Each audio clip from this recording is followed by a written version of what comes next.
for our children and for our grandchildren. And I also understand the vital role that the Secretary of Education plays in making sure that every young person has real opportunities and a fighting chance to succeed. We are one vote away from making sure that this job is not entrusted for our children to and Betsy for our DeVos. grandchildren. One vote. We need just one more Republican to stand up for the children of America, to stand up for public education, to stand up for college students, to stand up for basic decency and honesty in government. Just one more Republican. And we can say that this Senate puts kids ahead of partisan politics. Just one more Republican. And we can say that this Senate still cares about public officials who put the public ahead of their own interests. Just one more Republican. That's all we need. Just one. I assume that the rush to complete this nomination has something to do with the fact that Republicans' phones have been ringing off the hook from citizens who are outraged by the idea of this nomination.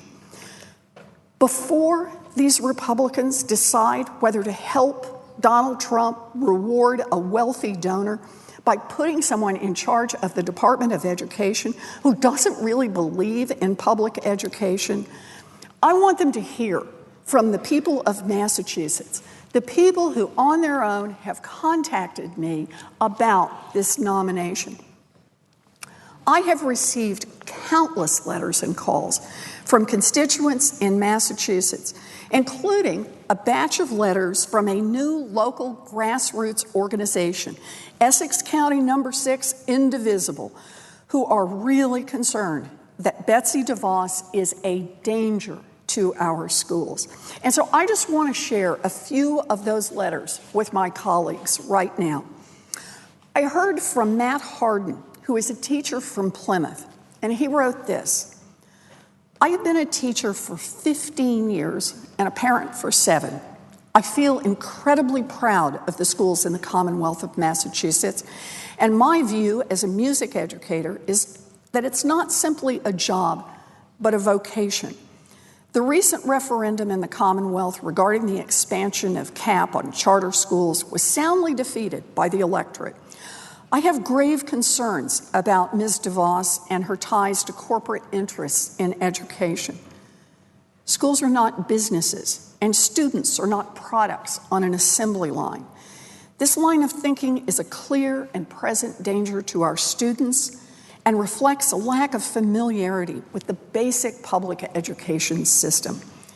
In this matter, my concerns are not limited to the borders of our own state, but the equitable access to education across our nation. Ms. DeVos is not the right person to be an intellectual and educational leader for our nation. We need real change and ideas, not privatization and politicization of our youngest and most vulnerable citizens. I also heard from Alexandra Lewis, a special education teacher from Cambridge. She had this to say: I'm a special education teacher who works with children with developmental disabilities, and I urge you to vote against the confirmation of Betsy DeVos as Secretary of Education. I have grave concerns about the qualifications of Ms. DeVos due to her lack of experience in the public education system, as well as her record of support for charter and private schools that are not obligated to follow federal education standards or guidelines. Most urgently, as a professional who specializes in evaluating and treating children with autism, Down syndrome, learning disabilities, ADHD, and other developmental and behavioral disorders, I am extremely concerned about Ms. DeVos's apparent lack of understanding of the Individuals with Disabilities Education Act, IDEA, the federal law that guarantees, quote, a free and appropriate public education, close quote, to children with disabilities. During her confirmation hearing this week, Ms. DeVos appeared to be unfamiliar with IDEA, stating that she felt that enforcement of this federal law should be left up to the states. This is unacceptable and clearly indicates that Ms. DeVos is unqualified to serve as Secretary of Education. With approximately 13% of public school children in special education, it is essential that an education secretary be knowledgeable and supportive of the federal laws that guide special education services. Please vote no on Ms. DeVos's confirmation. Yes, Alexandra, yes. My office also heard from Diana Fullerton, a school adjustment counselor from Salem. Diana says she had never written to a politician before, but she felt strongly enough about Betsy DeVos to write this. I am a school adjustment counselor in an elementary school in Gloucester. I have never gotten involved much in politics until this election. I went to the Boston Women's March on Saturday, and this is my first time writing to a politician. I am extremely concerned about Trump's nominee for Secretary of Education, Betsy DeVos. In my work, I support students who are very vulnerable on IEPs, in high poverty environments, identifying as gay or transgender, and coming from backgrounds where English is a second language.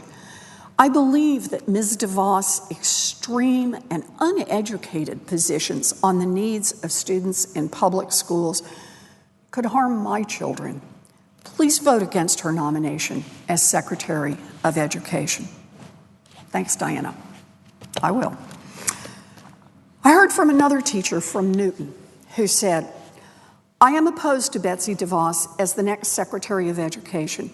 I have spent my entire life as a teacher, first in public and private schools, for 14 years teaching French, and then as a member of the faculty of Lesley University for 26 years, and now as a teacher in a lifelong learning program at Brandeis.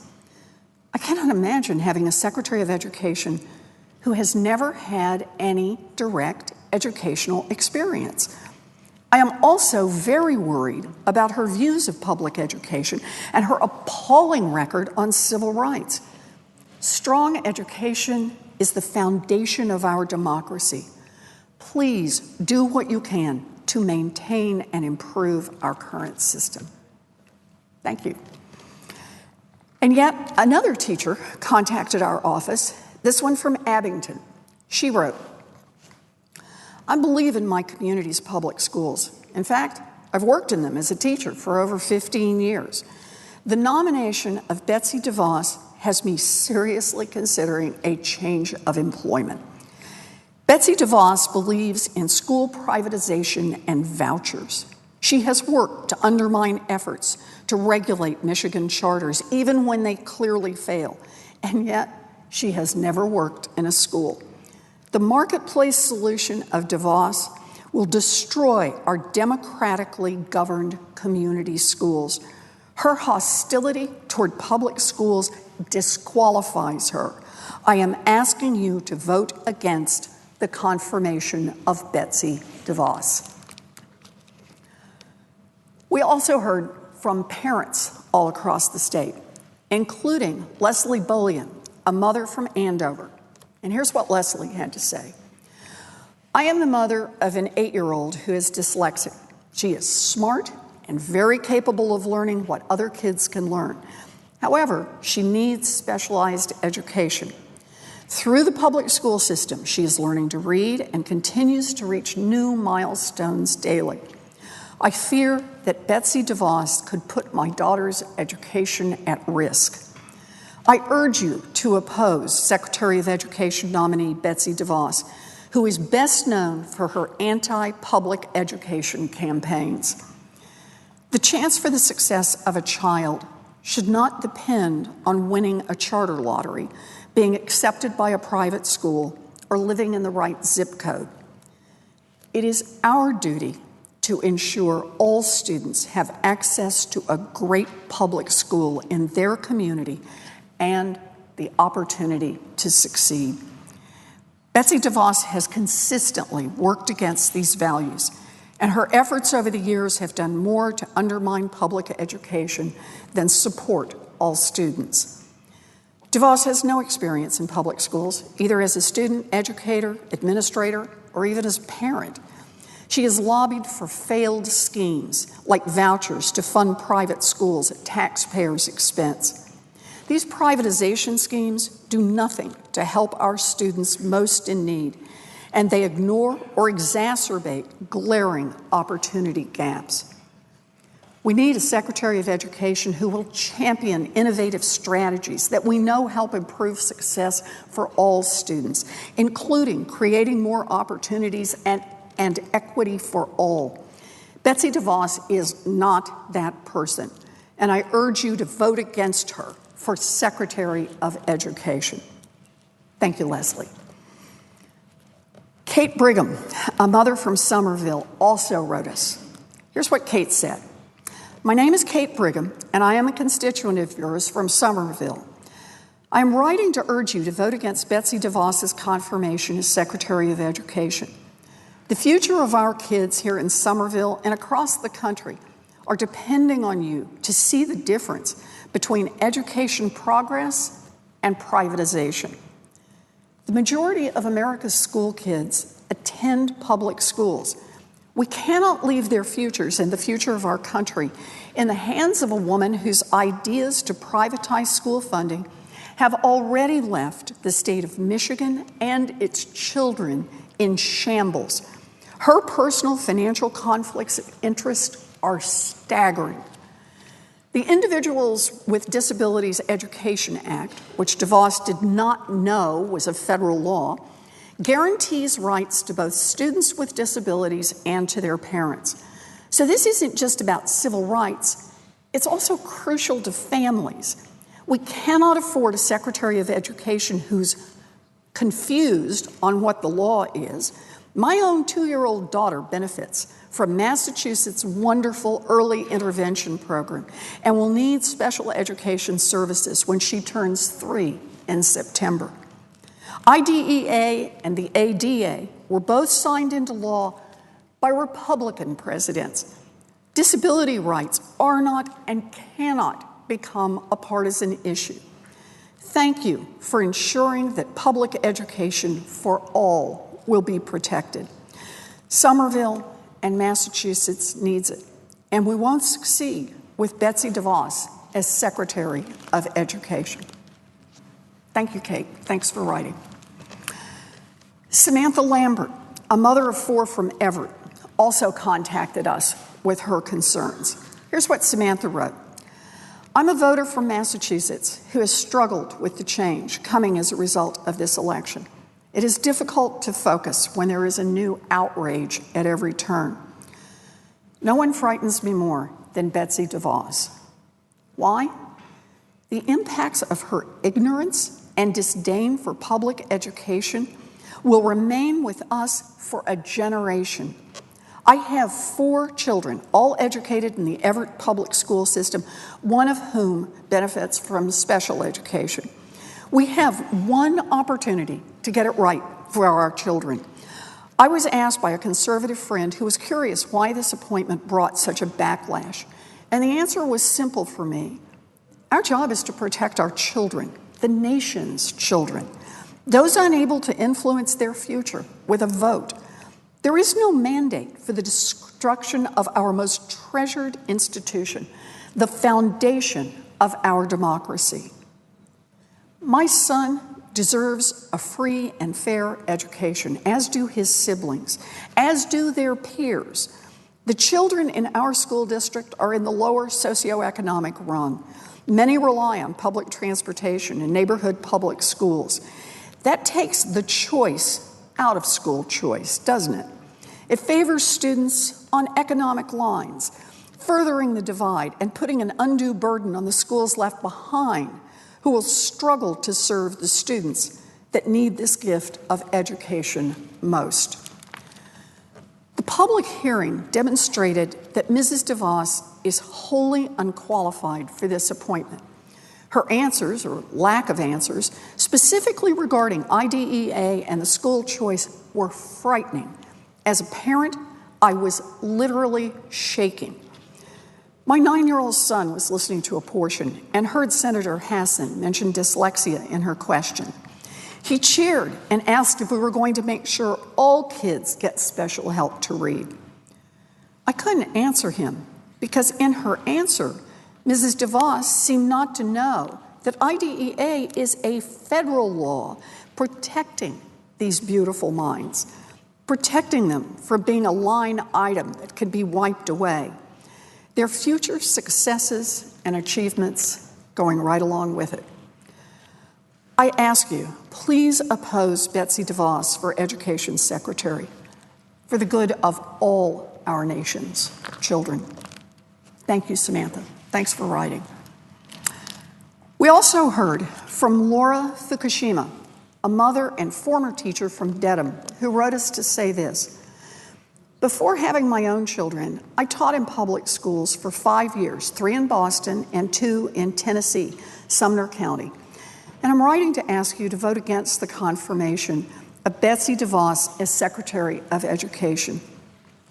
It is evident that Ms. DeVos is passionate about education, judging from the enormous amount of money she has poured into shaping policy. And I have no reason to doubt her intentions are good, but that doesn't qualify her for this job. Here are my concerns. Aside from having no experience in public schools, either as a parent or a student, she has no experience in any kind of school as an educator. Second, at her confirmation hearing, she demonstrated a lack of basic understanding of many pertinent issues and concepts, and intimate knowledge of which is required to shape good educational policy. Third, despite lacking both the prerequisite knowledge and experience within the field of education, she actively used her wealth to sway legislators in Michigan away from their initial support of bipartisan measures based on a broad coalition of informed participants to regulate and improve charter schools. For the record, I do support charter schools, but understanding that there is a vast disparity in their quality, I see the need for rigorous oversight. Her efforts, I believe, have been more detrimental than beneficial to the children of Detroit. And fourth, her suggestion that enforcing IDEA should be left to the states is very troubling. Such policy would leave our most vulnerable students very far behind. While I agree with Ms. DeVos that our educational system would benefit from some additional choice for parents, I think she's wildly mistaken if she believes that a completely free market will fix our schools. We need a Secretary of Education who believes in proper oversight and can help create effective measures of assessment and accountability to improve education for all our children. That's what the Department of Education is for. To run it successfully, we need a secretary, unlike DeVos, a secretary who is well-trained in the field. Thank you, Laura. A mother from Clinton also wrote in about how she would be personally affected by Betsy DeVos. Here's what she said. I have an 8-year-old daughter with autism spectrum disorder who receives services through our public elementary school. I believe that every individual deserves an equal education. IDEA must be upheld! Exclamation point. My daughter is doing very well with her studies because of the support she receives. She is a very smart girl, but she needs and deserves accommodations. I am thankful there are laws to protect her. Betsy DeVos thinks that states should decide how to fund education for individuals with disabilities. I believe it should remain federally mandated. I wouldn't be able to afford a private education for my daughter in a special school, and I know there are many more parents like me. I also opposed expanding charter schools in our state. I believe publicly funded schools should be publicly run and overseen. I request you reject Betsy DeVos for Secretary of Education. Thank you. Another parent wrote to say this. I'm writing to express my strong opposition to the confirmation of Betsy DeVos as Secretary of Education. She has demonstrated no commitment to public education throughout her life, and her support of charter schools in Detroit have been a demonstrated failure. The framing of for-profit charter schools as providing choice for parents is a false framing. It provides the illusion of a poorly regulated and poorly supervised choice for some parents while limiting the resources and choices left to the other parents and leading to a downward spiral in the quality of public education. Transferring public funding of education to for-profit charter schools, creaming off the children of the most motivated parents, and leaving the more difficult, lower income, and children with special education challenges is a prescription for failure of public schools and will result in herding lower income students into dysfunctional schools, setting them up for a lifetime of underemployment. I am not a teacher, nor a member of a teachers' union. I am a mother, and I was proud to send my son to the Brookline Public Schools for his entire K-12 education.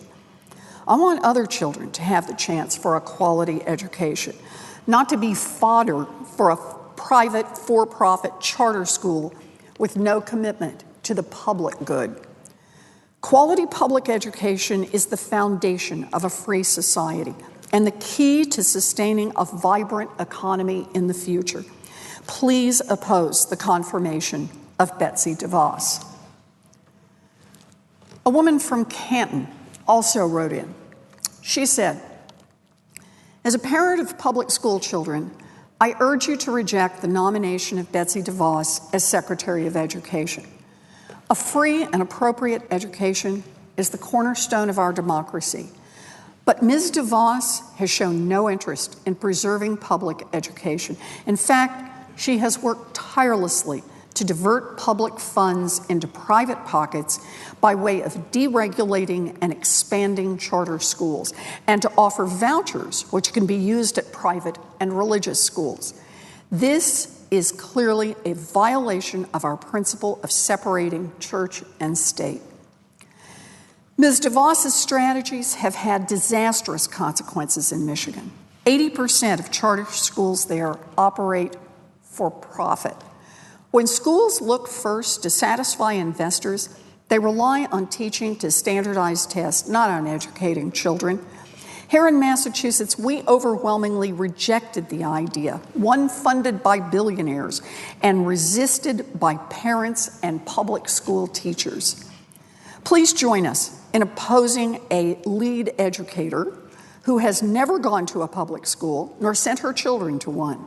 Please consider that the nation's future depends on educating every child, and that to do so, we need to restore and strengthen our public school system, not dismantle it in favor of profiting off the backs of our youth. Thank you. It is no surprise that we also heard from many constituents struggling with student loans. And one of those was Lean Weir, a college student from Brighton, who had this to say. As a college student and a resident of the state of Massachusetts, I am writing you to express my deep concern over the potential appointment of Betsy DeVos to the position of Secretary of Education. Ms. DeVos is extraordinarily unqualified to lead such a department. The fact that the president has chosen such a person with no experience in education administration in any capacity at any level is an insult to the millions of teachers, students, and school administrators across the country. Ms. DeVos's policies will undermine already struggling public school systems by allocating taxpayer funds to advance a cynical and deeply troubling agenda against established science. I myself am a recipient of federal college grants and loans, and I am growing increasingly concerned about Ms. DeVos's competency in managing the looming student debt crisis. Now, more than ever, is a time for the Education Department to be run by capable and caring individuals, not willfully ignorant ones. A young mother from Winthrop also reached out to us. She had this to say: I urge you to vote no on the confirmation of Betsy DeVos, a singularly unqualified individual among a veritable sea of unqualified individuals this administration has chosen to lead our country. My husband and I have no personal stake in public education over the next 4 years. Our daughter is only 7 months old. But I am the child of 2 public school teachers in Rhode Island. My friends are teachers. My friends' children are in school. My nephews, cousins, etc. I believe in public schools, and I believe that Betsy DeVos is not the right direction for our public education system. She is dangerous, and her lack of knowledge is appalling. Also, and I thank you so much for asking about this at her hearing, student loans are not a business. They are a crisis in this country. My husband has a 6-figure debt with interest rates at 7.5%. He had to take a job rather than pursue his dream of working in criminal justice because he needed a job that could pay his $1,000 a month student loan bill. Our saving grace is that I have a good job and my student loan debt is nearly paid off because I was loaned a reasonable amount at a reasonable 2% interest rate. We are a case study in how the program should work versus predatory lending. So true. Thanks for writing.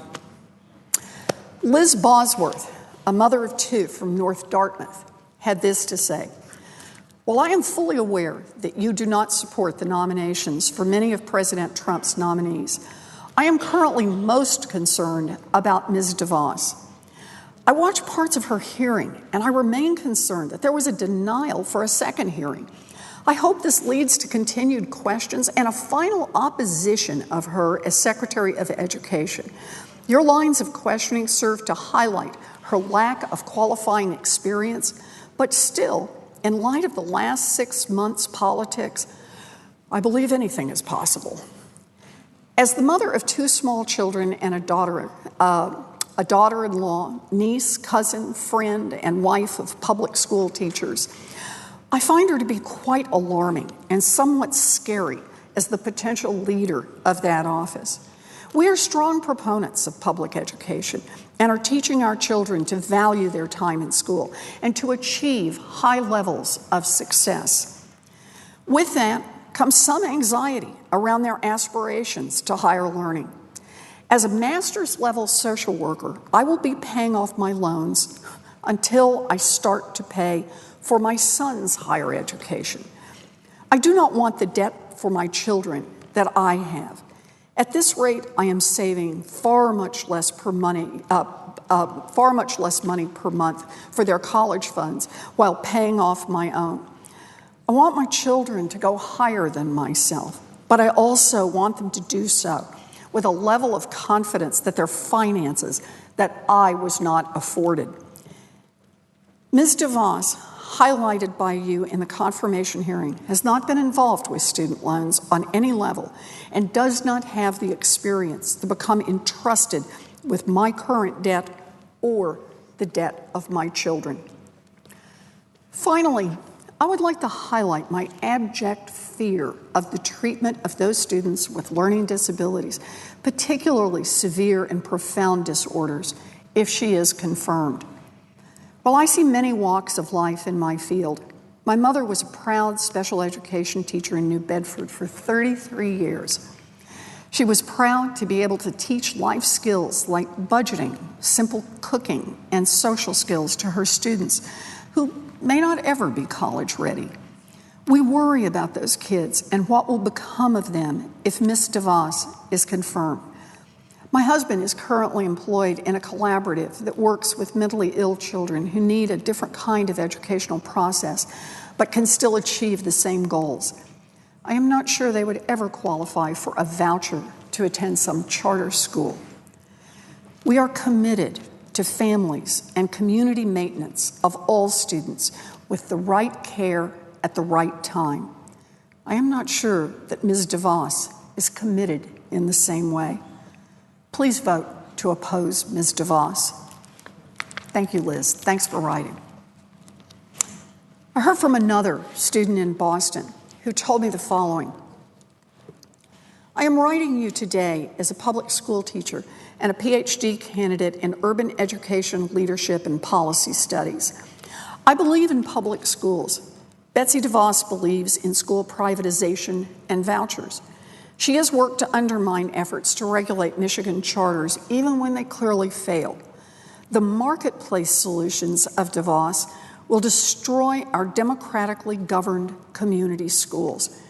She has no professional experience in the education field. She does not truly understand the nuances of public education, nor does she want to understand. I managed to earn scholarships that took care of most of my schooling, but I still have about $80,000 in student loans. Not bad for 2 expensive private institution degrees. I am a first-generation college student, and my single mother could not afford to help me pay for my schooling. Betsy DeVos just doesn't have experience in K-12 public schools, but she has no experience in running the student loan department.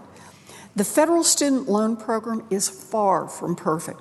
We need someone running it who is knowledgeable in the process, who believes in making college more affordable, and who understands what it feels like not to be sure how you will pay for college. She has no qualifications of any kind in this area. I am asking you to vote against the confirmation of Betsy DeVos. Please consider this request and the thousands of other people across the country who vehemently disagree with Ms. DeVos's candidacy. Thank you. Sarah Rothery, a mother of 2 from Northborough, told me about her 2 sons, saying, I'm writing to ask that you oppose the confirmation of Ms. DeVos for the cabinet position for which she was nominated under President Trump. I have put 2 sons through college thanks to Stafford loans and personal savings, and I think she has no idea what is involved in middle-class families financing college educations today. One of my sons is now an 8th grade history teacher in the public charter school, Abby Kelly Foster in Worcester, and worries that Ms. DeVos has no real understanding of urban education as well. Thank you, Sarah. Thanks for writing. I have also heard from Alicia Betano. Sorry about that, Alicia. A former student from Merrimack who bravely shared with me her own experiences. This is from Alicia. I suffer from a nonverbal learning disorder. Up until I was 13 years old, I was not diagnosed with anything. I went to aides, speech therapists, everyone. I had trouble in math and sciences. I was thought of as stupid. I was yelled at by aides. When I was 13 and diagnosed, my teachers didn't understand. They thought sitting me closer to the whiteboard would allow me to understand better, despite the fact that it was their teaching methods that confused me. I was told I would not go to college or graduate. My parents had to hire an advocate to work for me to get my teachers in school to understand my disability. It took me some time to figure out what I wanted and needed. But in May, I graduated college. Betsy DeVos would be a horror for those with disabilities, not just learning ones, but mental ones. I was lucky I had parents and one teacher backing me. But what about the ones that don't? Putting Betsy DeVos into office will hurt our children in America. That's not making America great. Alicia, thank you for writing. I really appreciate it. And congratulations on your graduation. A man from Brookline also wrote in saying this: as someone passionate about education, especially the education of students in Massachusetts, As a graduate of a public elementary school, middle school, high school, and college, as a young professional burdened by education debt, as the husband of an early childhood educator working in struggling Boston neighborhood, as a member of a family filled with men and women dedicated to careers in public education, I strongly urge you to oppose Secretary of Education nominee Betsy DeVos. My vote for or against candidates in future elections will be informed by whether the candidate publicly opposed this Secretary of Education nominee. Betsy DeVos has consistently worked against public education, and she is incredibly unqualified for this position. At best, she should be an undersecretary focused on public-private partnerships. If you must work with the incoming administration, suggest her nomination for that role, but you must oppose her cabinet-level appointment. DeVos has no experience in public schools, either as a student, educator, administrator, or even as a parent. She has lobbied for and been employed by initiatives that have undermined public education in America. We need a Secretary of Education who will champion innovative strategies that we know help to improve success for all students, including creating more opportunities and equity for all. I urge you to vote against Ms. DeVos for Secretary of Education. Now, what does Betsy DeVos have to say to Matt and Diana, or to the thousands of other teachers who have more experience in public education than she does? What does she have to say to Leslie and Samantha, whose children have benefited from the programs she wants to cut? What does she have to say to Sarah, who relied on Stafford loans to put her sons through college? And it's not just individuals who are worried about Betsy DeVos. We've heard from groups across the state as well. The Massachusetts Charter Public School Association wrote me saying this: "Dear Senator Warren, as the association representing the 70 Massachusetts Commonwealth Charter Public Schools, we are writing to express our concerns over the nomination of Elizabeth DeVos as U.S. Secretary of Education. We do not express these reservations lightly, but we believe it is important to raise certain issues that should be addressed by the nominee. Both President-elect Trump and Ms. DeVos are strong supporters of public charter schools, and we are hopeful they will continue the bipartisan efforts of the Clinton, Bush, and Obama administrations to promote the continued expansion of high-quality charters while pursuing reforms that will strengthen traditional public schools. But we are concerned about media reports of Ms. DeVos' support for school vouchers and her critical role in creating a charter system in her home state of Michigan that has been widely criticized for lax oversight and poor academic performance, and appears to be dominated by for-profit interests. As the senior senator from Massachusetts and a member of the U.S. Senate Committee on Health, Education, Labor, and Pensions, HELP, which will hold hearings on the nomination, you will be in a position to ensure the nominee commits to holding the national charter school movement to the highest levels of accountability and oversight that are the hallmark of the Massachusetts charter system. By all independent accounts, Massachusetts has the best charter school system in the country. We are providing high-quality public school choices for parents across our state. Our urban schools are serving the highest need of children in Massachusetts and are producing results that have researchers double-checking their math. These gains held across all demographic groups, including African American, Latino, and children living in poverty. The cornerstone of the Massachusetts charter public school system is accountability. The process of obtaining and keeping a charter is deliberately difficult. The State Board of Elementary and Secondary Education is the sole authorizer and historically has approved only 1 out of every 5 applications. Once approved, each charter school must submit to annual financial audits by independent auditors and annual performance reviews by the State Department of Elementary and Secondary Education. Every 5 years, each charter must be renewed after a process as rigorous as the initial application process. For-profit charter schools are prohibited by Massachusetts law. Our schools have also created partnerships with many Massachusetts public school districts to foster collaboration and best practices sharing, and have forged an historic compact between Boston Charter Public Schools and the Boston Public Schools that has become a national model. Bipartisan support has been key to the development and success of the Massachusetts system. Created in 1993 by a Democratic legislature and a Republican governor, public charter schools have continued to receive support from all governors, Republican and Democratic alike, and Democratic legislative leaders.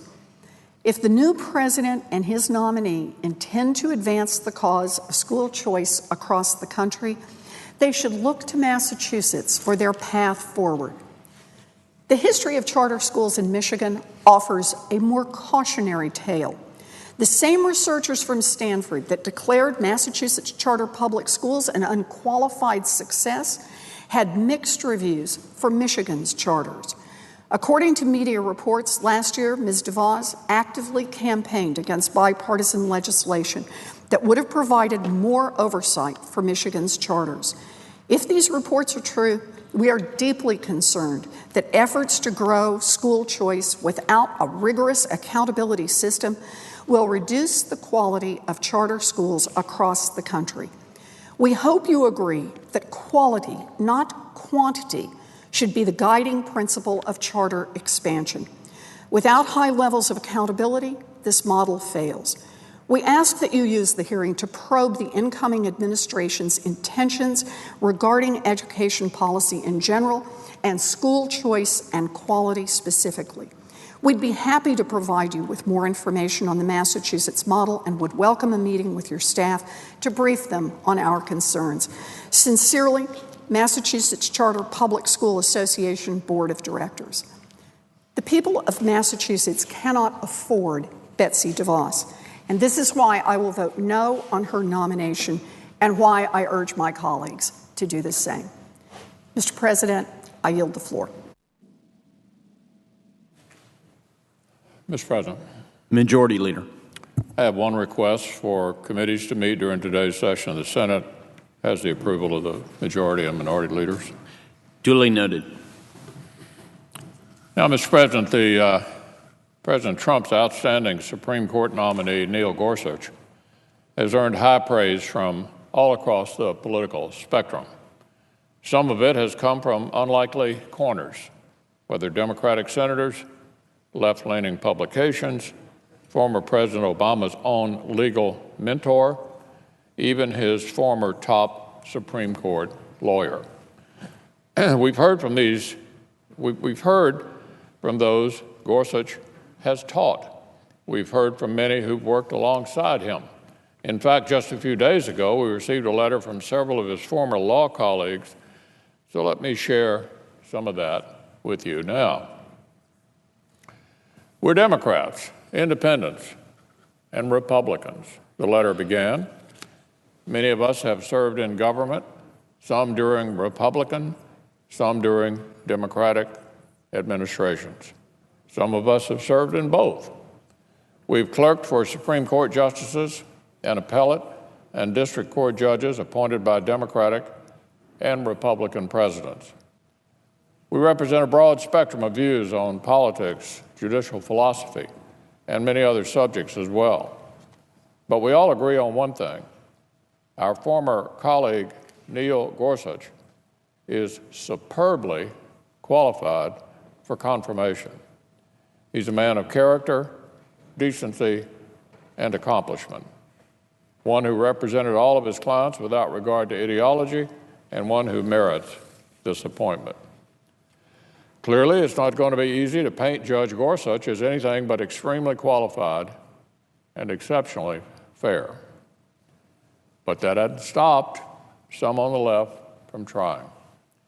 They started musing about blocking any nominee before the president had nominated anyone.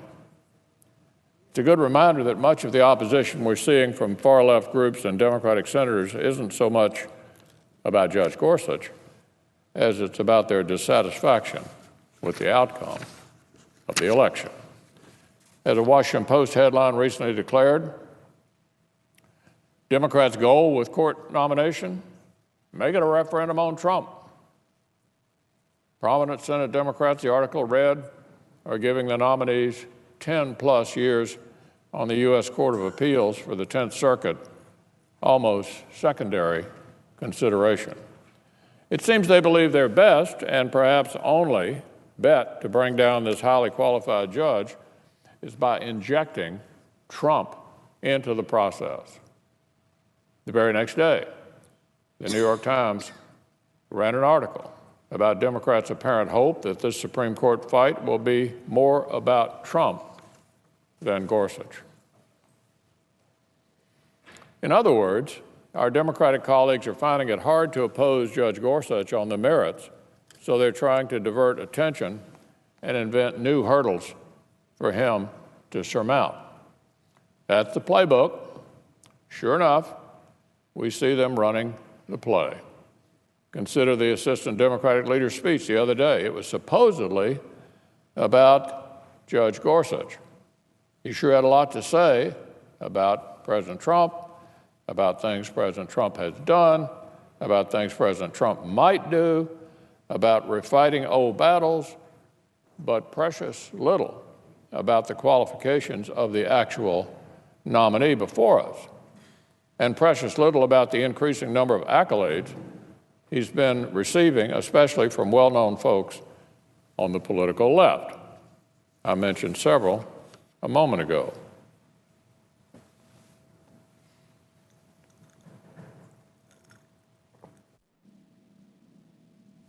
Now we can add another to the list, Alan Dershowitz, a famous constitutional scholar and longtime Harvard law professor. Dershowitz described Gorsuch as highly credentialed and hard to oppose, and dismissed the idea that he would be caricatured as some sort of extreme right-wing ideologue. That doesn't seem to fit what I know about him, Dershowitz said, adding that Gorsuch will be hard to oppose on the merits. Indeed, he will. That's precisely why our Democratic colleagues are making the debate on his nomination about other things and other people.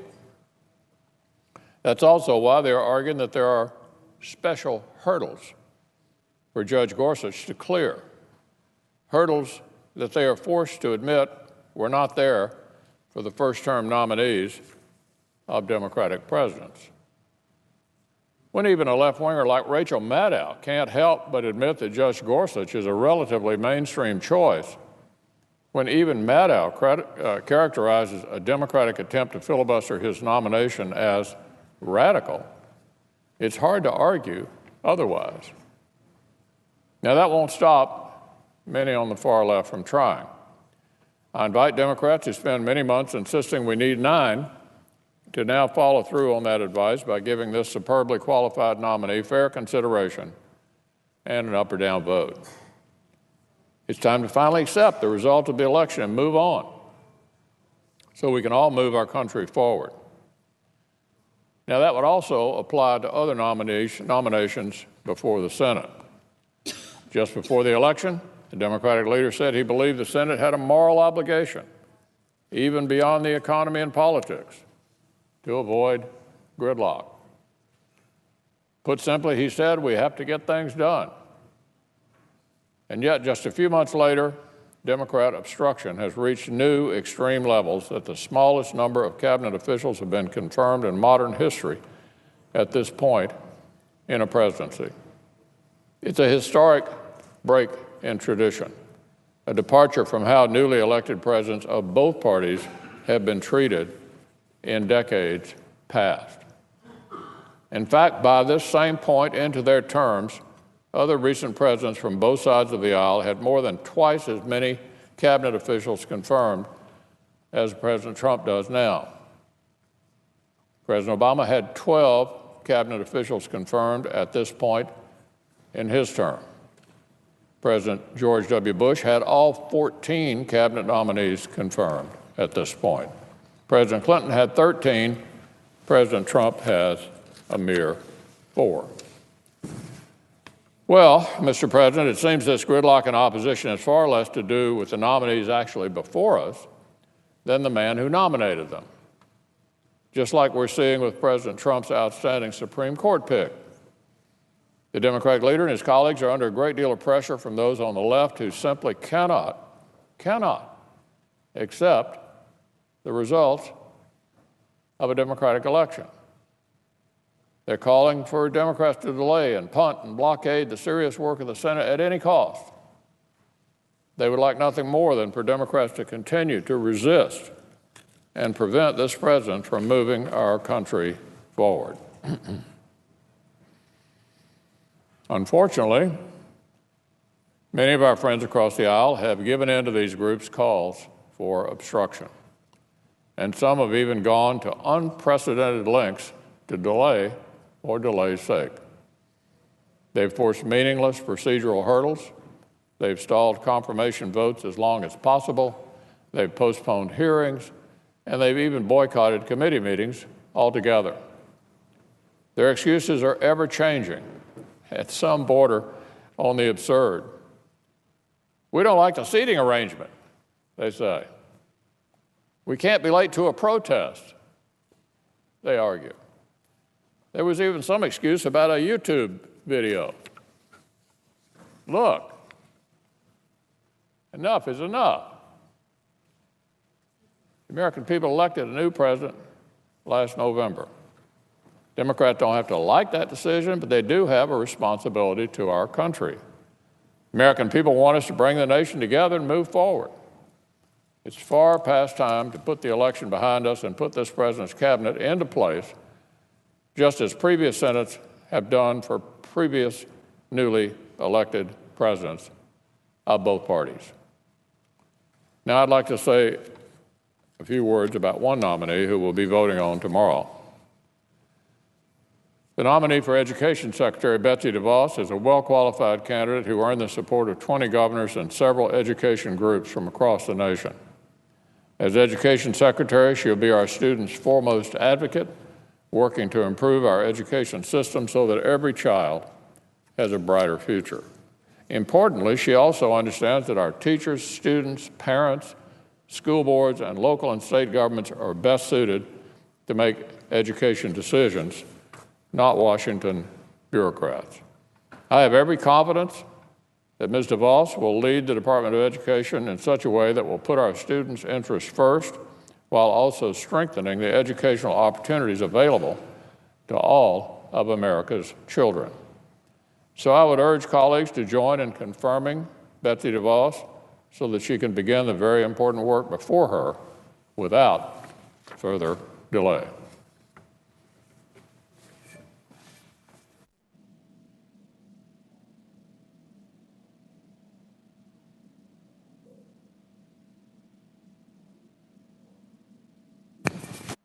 President. Senator from Texas.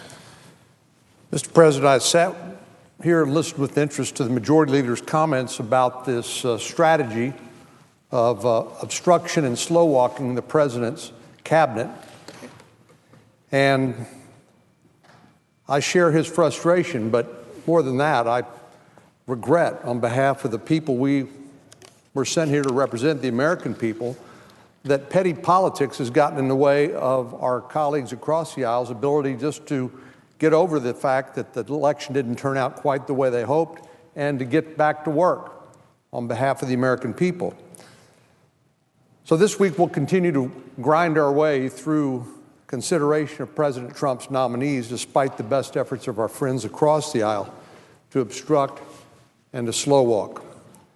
Because of their insistence on taking advantage of every possible procedural delay, they've tried to grind the Senate into a near halt. But we've overcome that obstruction, and of course, we came together early Friday morning and voted to move forward with the President's nominee for Education Secretary about 6:30 in the morning, a little earlier than we're usually convened, but I'm glad we were able to get it done. So I'm confident that we'll get Ms. DeVos confirmed soon. Then, thanks to former Democratic leader Harry Reid, the Democrats know they cannot block these nominees from taking office. Because of the so-called nuclear option, they reduced the voting threshold from 60 to 51, meaning that with 52 Republicans and hopefully a little help from some of our friends across the aisle, every single one of President Trump's cabinet nominees will be confirmed. We can take that to the bank.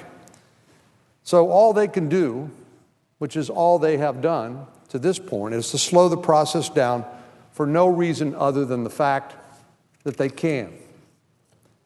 Again, thanks to Senator Reid, all of the president's nominees will be confirmed. But this type of behavior is really pretty juvenile, if you ask me, and it can't actually accomplish anything. It's a strategy in search of a goal. They don't have any particular goal in mind, because at the end of the day, the president will get the cabinet that he has nominated and deserves. So after we follow the vote tomorrow on Ms. DeVos for Cabinet Secretary of Education, we'll vote to confirm Senator Sessions, our colleague of long standing, as Attorney General.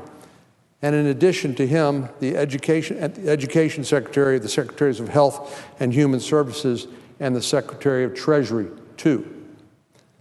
These, of course, are key positions in the new administration. And now, 18 days after President Trump's inauguration, he still doesn't have the help he needs in these critical posts. I believe this kind of mindless obstruction is actually irresponsible, if not downright dangerous. Now, I know our Democratic colleagues said that, well, they confirmed General Mattis, the Secretary of Defense, and later on the Secretary or the Director of the CIA, and yes, they finally confirmed the Secretary of State. But the Attorney General is part of the National Security Cabinet. They run a lot of the counterterrorism efforts for the Department of Justice. So this is not only irresponsible, this is, I believe, dangerous. It should also be an embarrassment. The American people expect their senators and Congress to do our jobs and fulfill the duties to those who we represent. Now, if our Democratic colleagues don't want to support one of the very well-qualified nominees of the president, well, that's fine. That is their right. But don't slow walk and slow down the institution of the Senate just to score some political points or to feed some of the irrational rage that you see depicted in some quarters. Dragging this out doesn't do any good.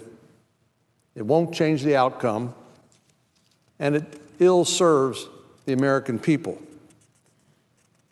So let's get these nominations done so they can be sworn in and begin their service to this new administration and, more importantly, to the American people.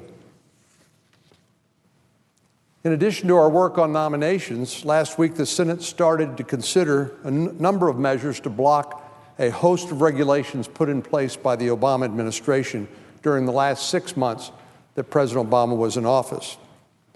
Under President Obama, our country witnessed a volcanic profusion of rules and regulations that empowered unelected bureaucrats and shut out the voices of the elected representatives of the people.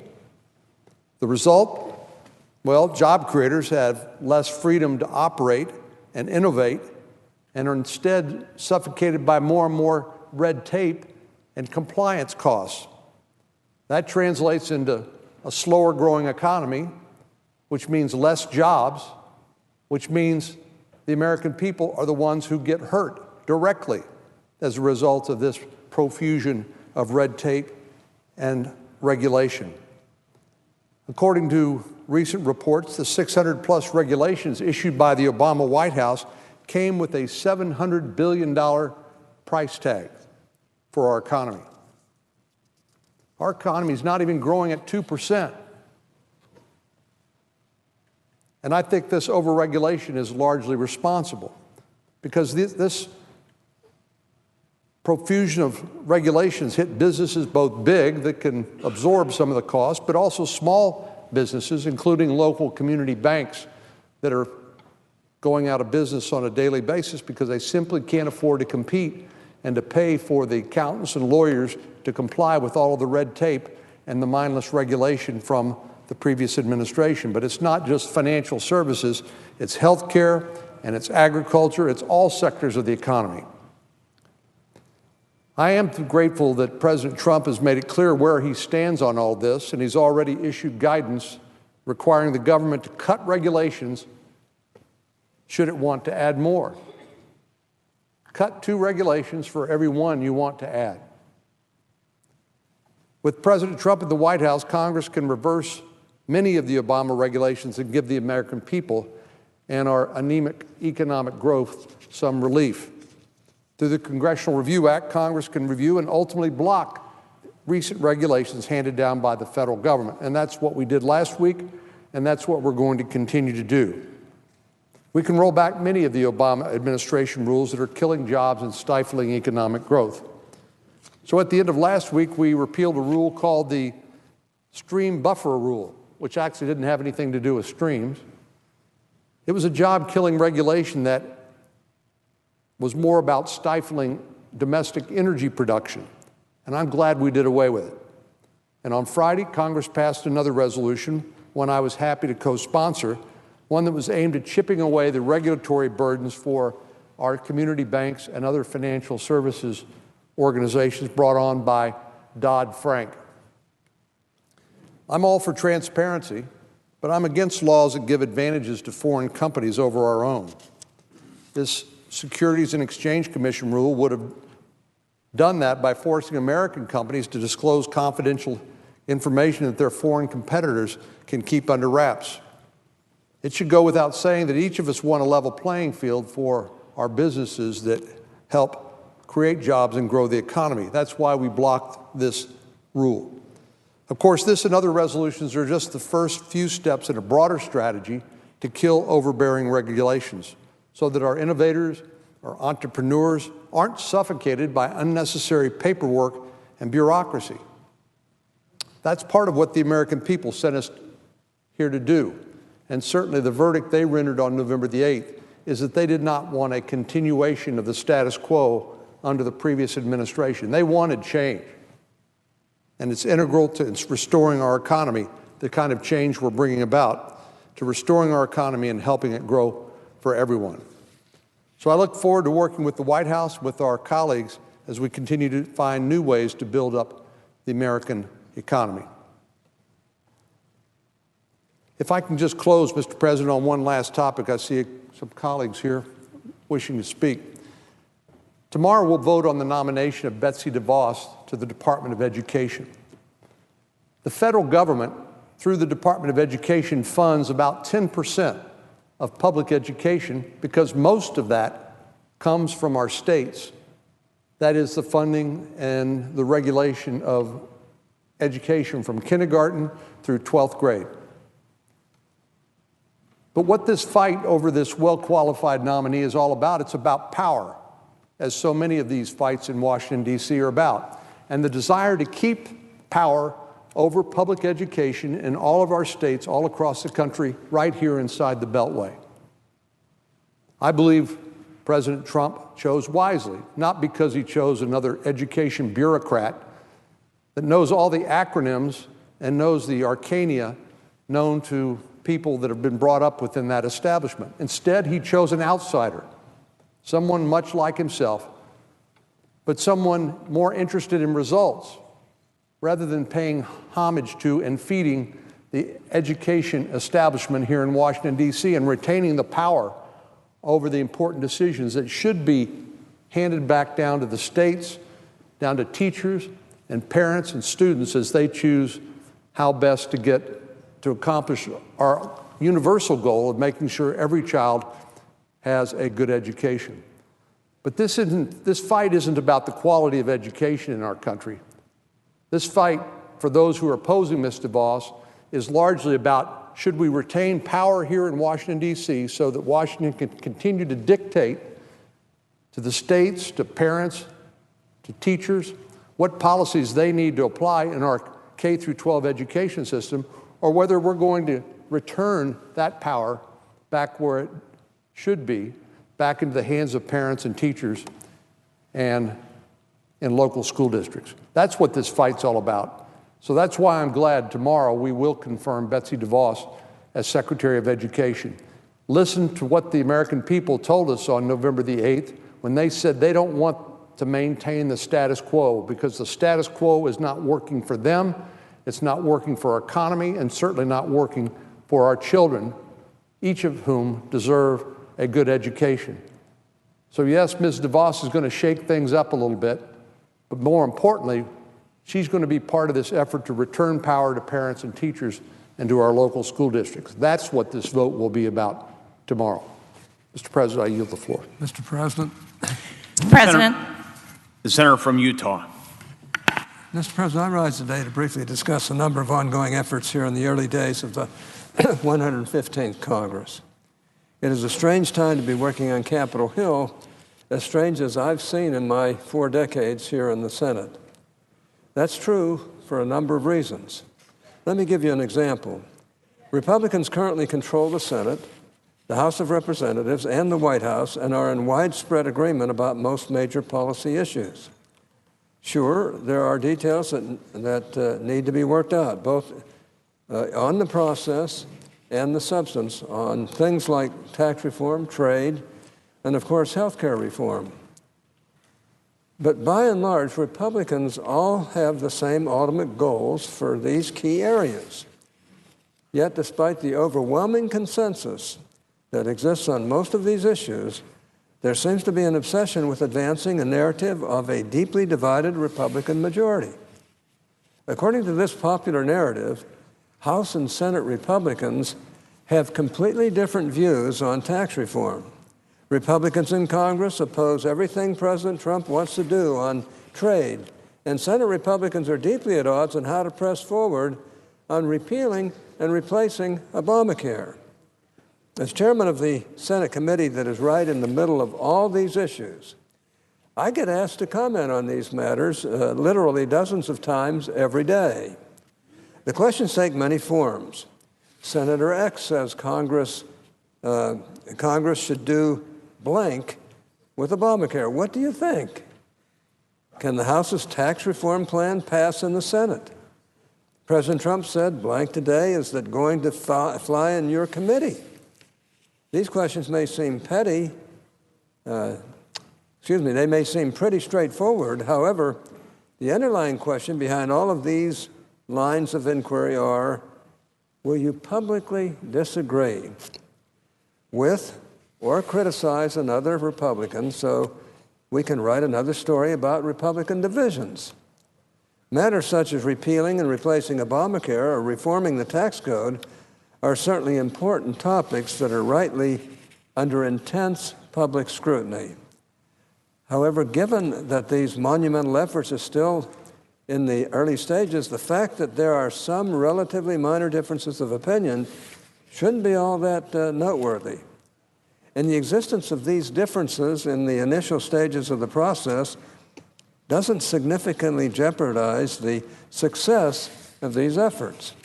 The purpose of the legislative process, particularly the process we use here in the Senate, is to allow differences to be aired and worked through so that at the end of the process, consensus can be reached. Differing views on some issues at the beginning of the process are to be expected. And once again, they are hardly noteworthy. Case in point, Republicans are united in our desire to repeal and replace Obamacare. The vast majority of us want reforms that are more patient-centered and market-driven, and as far as I know, pretty much all of us want to return most of the authority for regulating the health care system back to the states. On some of the other questions, let me make clear what my position is, just so there's no confusion on these points. I believe that we should repeal Obamacare, including the taxes, and provide for a stable transition period. I believe that the work to replace Obamacare should also begin immediately, meaning that our repeal bill should include as many Obamacare replacement policies as procedures allow. A more complete replacement can and should be crafted in the coming months as we work through some of the more complicated issues. Now, that has been my position since roughly March of 2010, when the final pieces of Obamacare were signed into law.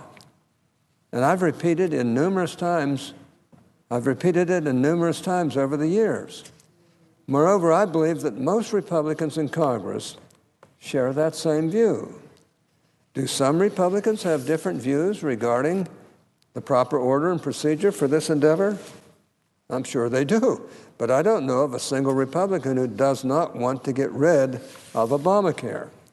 I certainly don't know any Republicans who are fine with the status quo in our health care system. That being the case, no one should be trying to parse anyone's words or split hairs in order to manufacture divisions in the Republican ranks on repealing and replacing Obamacare. I have little doubt that we can work through whatever differences do exist, and more importantly, I think we will. I'm not going to speculate today on the floor about what the final process or product will look like, but I will say that at the end of the day, only three numbers matter: 218, 51, and 1. Those are the numbers of supporters we need at each step to pass an Obamacare repeal and replacement. At this point, given what we currently know, I strongly believe that the process I described earlier, a full repeal and a responsible transition coupled with a sizable down payment on replacement, followed by a committed effort to implement additional replacement policies in the coming months, provides the best path forward to achieving those thresholds. And like I said, most Republicans in Congress agree with me. We can discuss other ideas, and I'm happy to engage in that discussion. But those numbers, 218, 51, and 1, have to be the standard by which we judge any alternatives. And while I'd love to see the final product pass with even larger numbers, and even with some Democrats on board with us, those numbers give us a clear picture as to how much consensus is necessary. Once again, I think we can get there. And I'm continually working with colleagues in both the House and Senate to make sure we do. With that, Mr. President, I yield the floor. President. The senator from New Hampshire. Mr. President, I come to the floor this afternoon to oppose the nomination of Betsy DeVos, President Trump's choice to be Secretary of Education. And I fundamentally disagree with my colleague from Texas who said earlier that this is a fight about power and who maintains power, whether it's going to stay in Washington or whether it's going to be in the state and local communities. In New Hampshire, we believe in local control of education. It's a bedrock of our public education system. And this fight is not about power in Washington versus power in the states.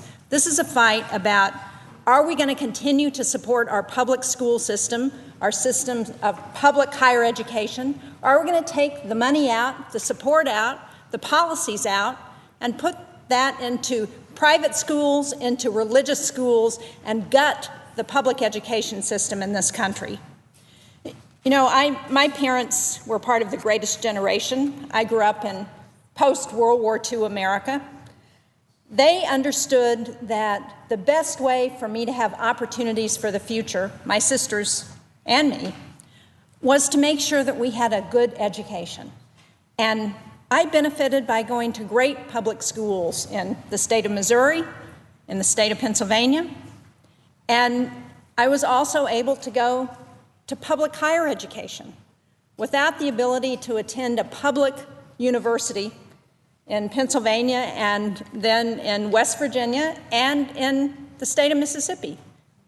I would not have been able to get a college education because my parents wouldn't have been able to afford to send me to a private school, just like they wouldn't have been able to afford to send me to private K through 12 schools. I'm proud of the schools that I attended, and proud of the support that my parents and so many other parents gave to public schools in America. My children and grandchildren have benefited from the great public schools in New Hampshire. And as governor, I was proud to work with the Republican legislature to improve the schools in the state of New Hampshire. We expanded public kindergarten in our state because at the time I became governor, we didn't have public kindergarten for all students. And we were able to open the door for an additional 25,000 kids to go to public kindergarten. We were able to increase funding for schools in New Hampshire during my time as governor. And I learned during those experiences, and also as a teacher, I taught in public schools in New Hampshire, in Dover, and also in Mississippi. I learned the connection between public education and good schools and our economy. Now, I taught in Mississippi in 1970. At that time, there was no public education in Mississippi that was a requirement for all students. So if you didn't want to go to school in the 70s in Mississippi, you didn't have to. And we saw the impact that that had on economic indicators in the state of Mississippi. Now, since then, they have adopted compulsory education for students in Mississippi. But it was a great lesson to me to see how important good schools are and a good education is to making sure we have a strong economy in this country. And if I talk, as governor, when I talked to businesses in the state of New Hampshire, one of the things they told me that they needed in order for their businesses to succeed was a skilled workforce. Young people who had a good education, who could learn the skills on the job, and they looked for communities to locate in where there was a strong system of public education in those communities. I value public schools as one of our nation's bedrock civic and democratic institutions because they provide the best opportunity for kids from all walks of life to get a quality education, and they pass on to each new generation, including the children of immigrants, America's shared ideals and values. Regrettably, after careful study of Mrs. DeVos' record as an activist, I have concluded that she doesn't agree with this view of our public schools. She has no relevant experience as a teacher, as a leader in public schools. She has never attended a public school, and she's not sent any of her children to a public school. To the contrary, she has spent her entire career and countless millions of dollars of her personal fortune working not to improve public schools, but to privatize them, to weaken them by diverting public funds to private and religious schools. And given her past record, it makes no sense to put Ms. DeVos in charge of the Department of Education unless the aim is to devalue, defund, and perhaps eventually destroy our public schools. And I think that's unacceptable. In my state of New Hampshire, support for our public schools is bipartisan and it's passionate. In rural communities, in small towns, and our cities across the state, our public schools are institutions that have support from communities. They're a big part of our communities' identities and shared experiences. And across centuries and generations in the Granite State, public schools have been at the heart of our common civic life. So I think it's not surprising that my office has been inundated with letters, with emails, with phone calls, strongly opposing the DeVos nomination. My office has received more than 4,000 letters and emails from Granite Staters. Now, that may not seem like a lot to somebody from the state of California, but from the state of New Hampshire to have 4,000 letters and emails on a nomination is unheard of. And almost all of them oppose this nomination. In addition, we've received 1,405 telephone calls in opposition and only 3 in support. 3. 1, 2, 3. 1,405 opposed and 3 in support. I'm impressed not only by the volume of constituent messages, but by the intensity of their opposition. Megan is a social studies teacher. She writes, and I quote, "Mrs. DeVos clearly lacks even a basic understanding of federal education policy, laws, and instructional practices. She has no relevant experience. There is just no way I would ever be certified to instruct students in New Hampshire if I lacked as much knowledge and experience in my field. But she gets to be the nation's chief educator? How is this good for kids?" End quote. Roger is a retired public school teacher from Concord, and he writes, quote, "Please reject DeVos because she's anti-public education in word and in practice, lacking the understanding of the public education system and having no understanding of the dreamers sitting in public schools this morning, creating their own American dreams, learning of the promise and justice that is America." End quote. And Sam from the Seacoast writes, "It's important that we maintain a strong public school system. This is not a partisan issue. Any person, regardless of party, can see that Ms. DeVos is unqualified to fill the position. You need to vote no to save our education system." And Mike from Durham writes, "I'm really concerned that we might have someone with so little experience in education and with seemingly anti-public education views as our next education leader. I fear that a DeVos confirmation will only exacerbate the already segregated school experiences that children have in our country. I want all students to have a fair shake at a high-quality school experience, not just ones who live in wealthy communities or who have parents savvy enough to advocate on their behalf." End quote. Now, many of the letters that I've received are from parents who are outraged about Ms. DeVos' comments on the Individuals with Disabilities Education Act, which is one of the landmark civil rights laws of the 20th century. In response to a question from my colleague, Senator Hassan, Ms. DeVos made it clear that she was unaware that that law was a federal law and that it governs our schools. IDEA ensures that children with disabilities have the opportunity to receive a free, appropriate public education, and that they are accommodated in our schools and classrooms just like all other children. In her testimony, Ms. DeVos said that decisions about how to treat students with disabilities should be left to the states. Can you imagine what would happen in states who decide they don't want to make sure that those students can go to schools? I received this message from Marilyn, who lives in the western part of New Hampshire. She says, "Thank you for opposing the confirmation of Betsy DeVos as Education Secretary. She is a dangerous, unqualified choice. As the parent of a daughter with Down syndrome, I fear for the future of IDEA if DeVos is in charge."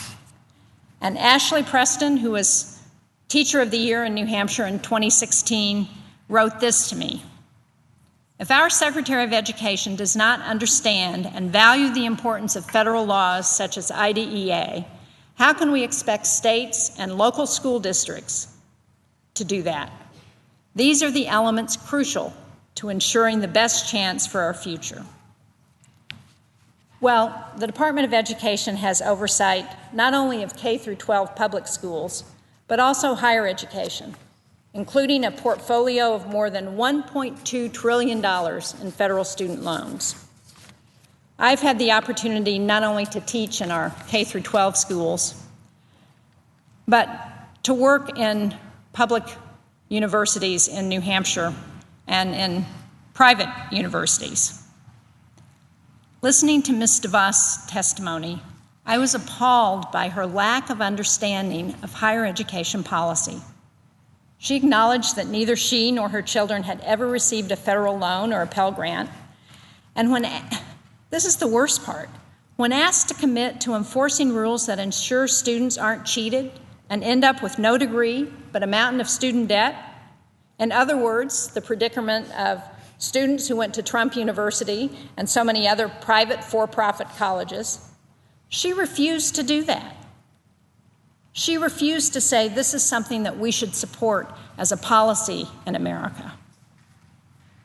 I'm also deeply concerned by her support for charter schools that are not accountable, and her reputation as, quote, the four-star general of the voucher movement. Now, I believe there's a role for charter schools. I think as we try to improve our public system of higher education, we need to look at a number of models. I voted for New Hampshire's charter school law. But we should hold them accountable, just like we hold our public schools accountable. We should ensure that they don't drain resources from public schools. There was a report that came out in 2012 or 2013 that was done by a working group under the auspices of the Annenberg Institute for Social Reform. And one of the things they discovered in their report were some similar challenges across charter schools. They found that there was uneven academic performance, that some of them had overly harsh discipline practices, that funding sometimes destabilized traditional schools, that there was a lack of transparency and oversight that led to conflicts of interest and, in some cases, fraud, and that many of them practiced policies that kept students out for various reasons. Now, Ms. DeVos was one of the architects of Michigan's first charter school law in 1993. It's been widely criticized for lacking accountability and safeguards for students. In her confirmation hearing, Ms. DeVos refused to agree that for-profit charter schools should be held to the same standards as public schools.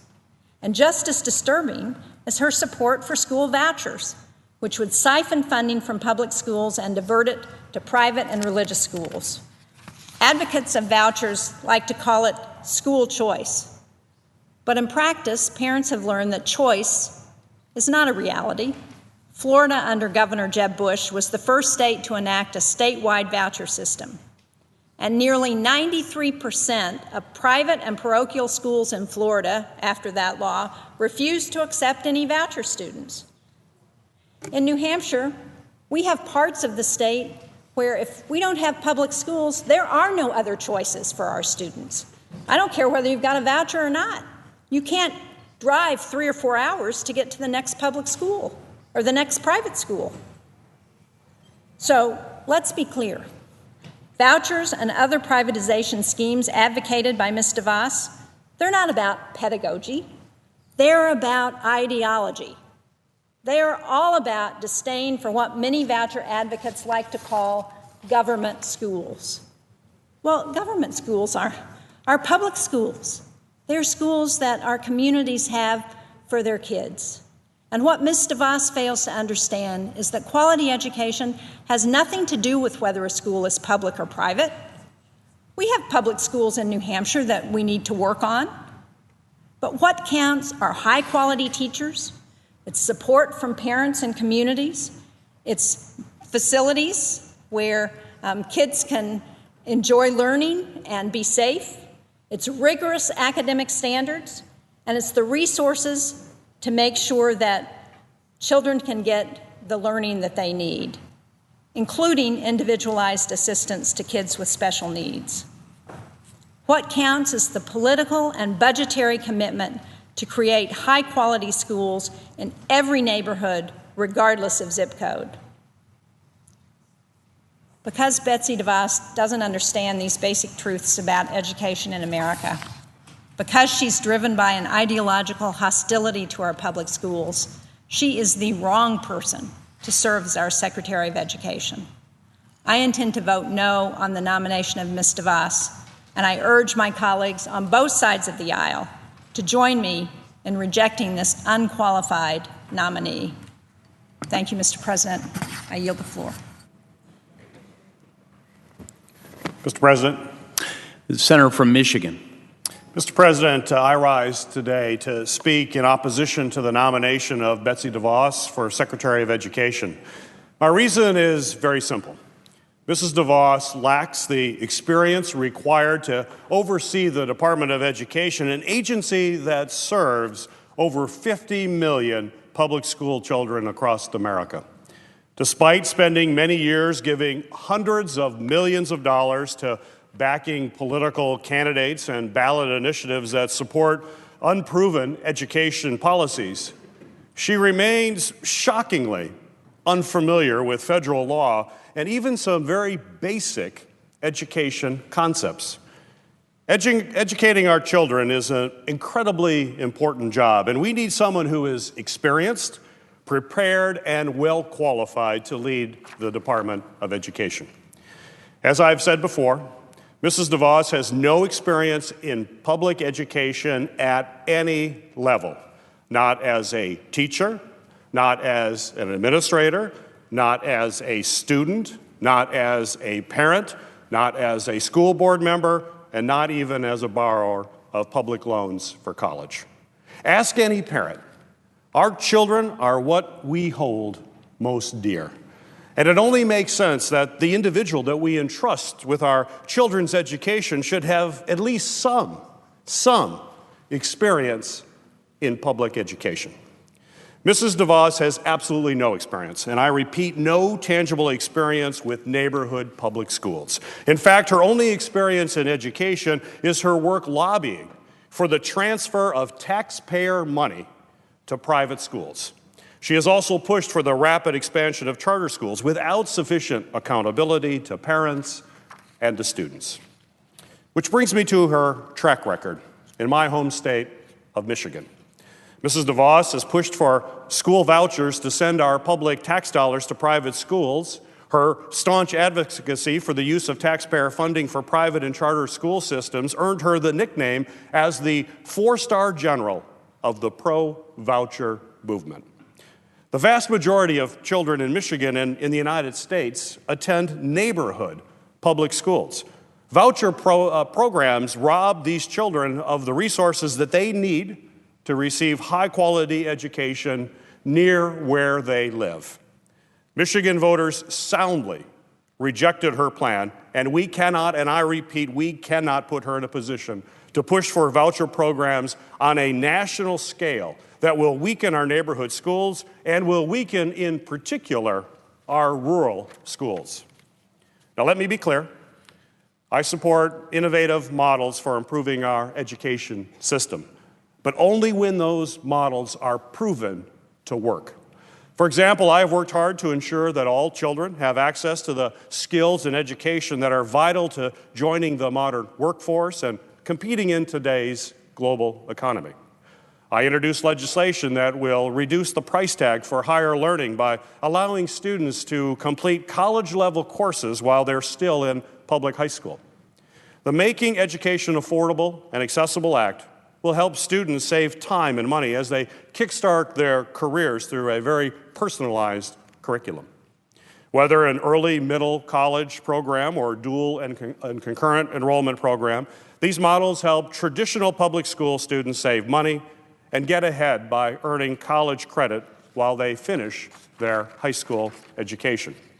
These programs are typically run by a local school district or an intermediate school district and are offered at little or no cost to the student. They also help students identify their major or interest area sooner so that they can complete their college degree and graduate as much as 1 year earlier. Across the state of Michigan, students are participating in more than 90 early and middle college programs that are proven to significantly increase high school graduation rates. Jobs for the Future found that nationally 90% of early college students graduate high school versus 78% nationally. This is just one example of the kind of innovative approach with proven results that policymakers should support to improve education outcomes. Education reform must be driven by data and validated outcomes and not by political ideology. Our primary focus must always be on increasing opportunities for the millions of students in our neighborhood public schools. And given Mrs. DeVos's history of supporting policies that undermine traditional public schools and the communities that they serve, I do not think she would act in the best interest of American students. Mr. President, Michigan has been devoted to great public education for generations, a commitment that stretches back to even before the founding of our state. Some of our state's earliest pioneers, including my ancestors, settled under the guidance of the Northwest Ordinance, which stated, and I quote, "Schools and the means of education shall forever be encouraged." Our nation has strived to live up to this creed ever since, honoring the fundamental truth that all of our children have the right to an education, no matter who they are, where they live, how much money their parents have, or how they learn. Government at all levels, state, local, and federal, share the responsibility of ensuring that our children have access to quality education. In addition to providing significant federal dollars to local school districts, the federal government plays a critical role in preventing discrimination and creating opportunity. Federal education laws play a vital role in ensuring that all students have equal access to learning opportunities. Laws like the landmark 1975 Individuals with Disabilities Act, or IDEA. Before the enactment of IDEA, too many of our children with disabilities were denied the chance to learn from our broader community. And likewise, our broader communities were denied the chance to learn from these youth and the extraordinary perspectives and contributions that they offer to American society. Now, thanks to IDEA, 6.5 million of our children, or 13% of all public school students, are not condemned to a life of isolation or mere accommodation. Instead, federal law ensures every child has access to the resources that he or she needs to become productive and included members of our increasingly diverse 21st century. IDEA assists public schools with offering high-quality special education and early intervention services for children with disabilities from birth to age 21. As a result of IDEA is responsible for millions of youth with disabilities graduating from high school, enrolling in college, and finding jobs as valuable participants in the American economy. But IDEA will not enforce itself. It is the responsibility of the Department of Education and its leadership to monitor, evaluate, and provide technical assistance to states, making sure that our schools are offering learning opportunities that meet every student's needs. It is the responsibility of the Senate to determine whether or not Mrs. DeVos can carry out this task and live up to the creed of forever encouraging education. Unfortunately, Mrs. DeVos has demonstrated little comprehension of the federal role in protecting students with disabilities' equal right to an education. This became evident when she was asked directly about IDEA during her confirmation hearing, and Mrs. DeVos tried to excuse her erroneous answer by saying, and I quote, "I may have confused it." Now, every student knows the importance of doing their homework, studying for their exams, and practicing for any class presentations in advance. Every educator knows that the answer, "I may have confused it," is not a response that leads to a passing grade. With the stakes as high as they are, it is clear that Mrs. DeVos did not do her homework. She did not study for her potential role. She did not practice for her interview with the Senate committee, and most importantly, the American people. Now, she has contributed millions of dollars to Republican politicians over the years and probably thought that was the only qualification that she needs. We need to prove the American people that she is wrong. I take the responsibility under the United States Constitution to provide advice and consent to the President very seriously. And I know my colleagues here in the Senate do so as well. But given Mrs. DeVos's weak performance in her interview before the American people and her inability to demonstrate a basic understanding of key education concepts, I do not think that we can give her a passing grade. As senators, we do not operate under a model of social promotion under which we pass an unqualified individual to a higher office simply because they showed up. Perhaps this is why Mrs. DeVos's nomination is expected to see the most bipartisan opposition to her confirmation of all of the president's nominations to date. Mr. President, Mrs. DeVos's response regarding IDEA during her confirmation hearing was not the only response that I found alarming. As the father of 2 college-aged daughters, I'm extremely concerned about ensuring that our college campuses provide safe environments where students can learn and grow.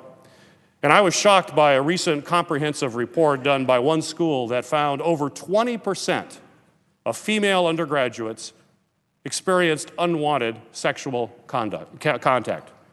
Sadly, this problem is not confined to one school. It is a public safety and health crisis that we must immediately take action on. The Department of Education has taken important first steps to combat the prevalence of campus sexual assault by opening investigations in over 200 schools and publishing guidance to ensure that universities are affording students Title IX protections, the freedom from discrimination on the basis of sex, and freedom from sexual violence. Mrs. DeVos apparently has a different reaction to the threats many young students face while pursuing their higher education. As we saw during her confirmation hearing, she said it is, quote, premature for her to say if she will choose to uphold the Department of Education's guidance on preventing sexual violence. This is completely unacceptable to me as a senator representing over 500,000 undergraduate students attending one of Michigan's outstanding colleges and universities. And this is completely unacceptable to me as a father. It is also unacceptable in the eyes of over 1,000 graduates of the same school in Michigan that Mrs. DeVos attended herself, Calvin College. Calvin College alumni from the class of 1947 to the class of 2020 sent my office an extensive petition expressing their deep concern with Mrs. DeVos's nomination. In their letter, these alumni presented several reasons they oppose Mrs. DeVos's confirmation. Specifically, they expressed concerns that she does not understand or support the many federal policies like IDEA and Title IX that she would be required to enforce. They wrote, and I quote, "This is especially concerning given that the Individuals with Disabilities Education Act and Title IX, which ensure that all students' educational experiences are free of discrimination that impede learning, are not a value to Mrs. DeVos." End of quote. I could not agree more with her fellow alumni.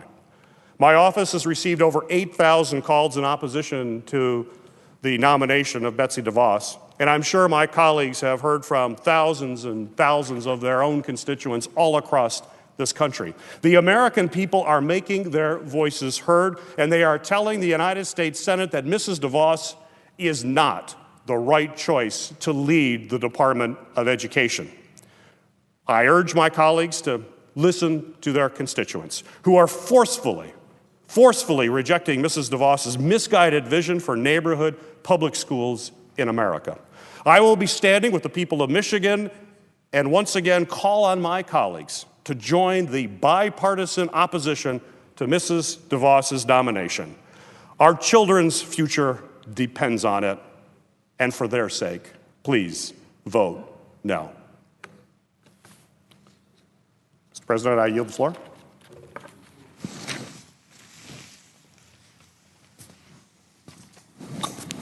Mr. President. Senator from Oklahoma. Mr. President, I believe that Betsy DeVos is going to make an excellent Secretary of Education. Let me share. Well, first of all, Mr. President, I ask unanimous consent that my defense fellow, Captain James Hart, be granted floor privileges for the remainder of this calendar year. Without objection. And Mr. President, I've been fortunate enough to get to know Jeff Sessions for the last 20 years. Not only is he a colleague that I admire and respect, but he is also one of my very best friends. I actually suffered through with him back when he had a nomination that was rejected by this body many years ago. As you know, Senator Sessions has been nominated by the President to be the next Attorney General of the United States, and it's an incredible honor. There's no doubt in my mind that my friend will be perfect for the job. He's more than qualified for this position, and I know he'll keep his word when he says he plans to uphold the laws that we pass in Congress. Senator Sessions was elected to the United States Senate in 1997. That was 2 years after I was elected, and we've been very close friends ever since.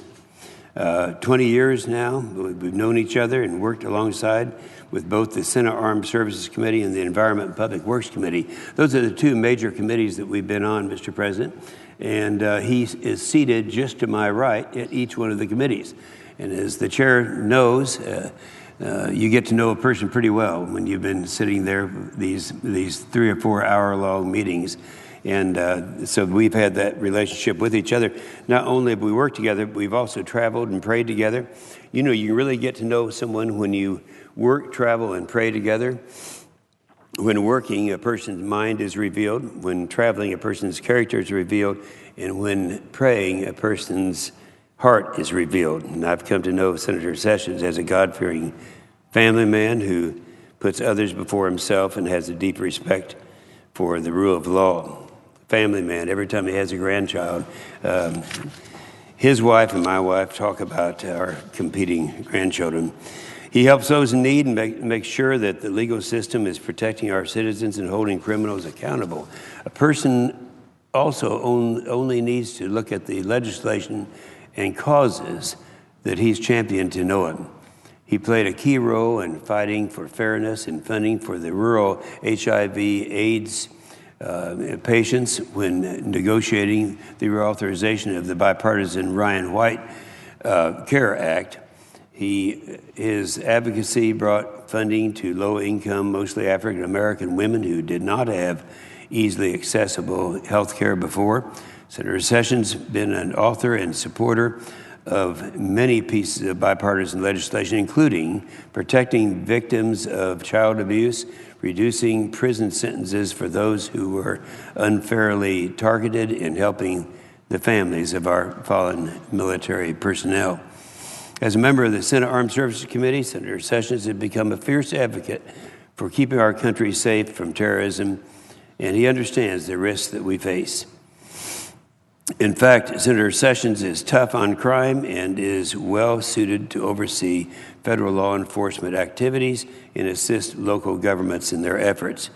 Violent crime has recently been increasing.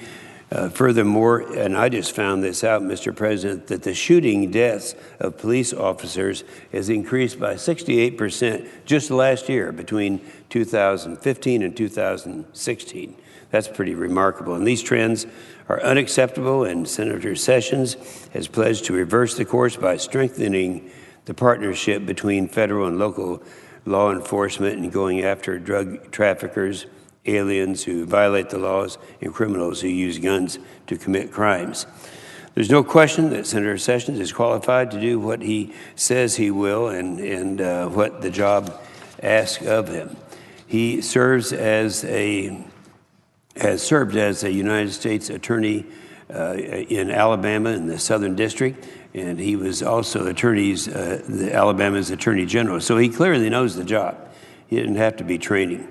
And it is because of his previous experiences that he'll be able to transition from a partisan legislator to our nation's top law enforcement officer with great ease.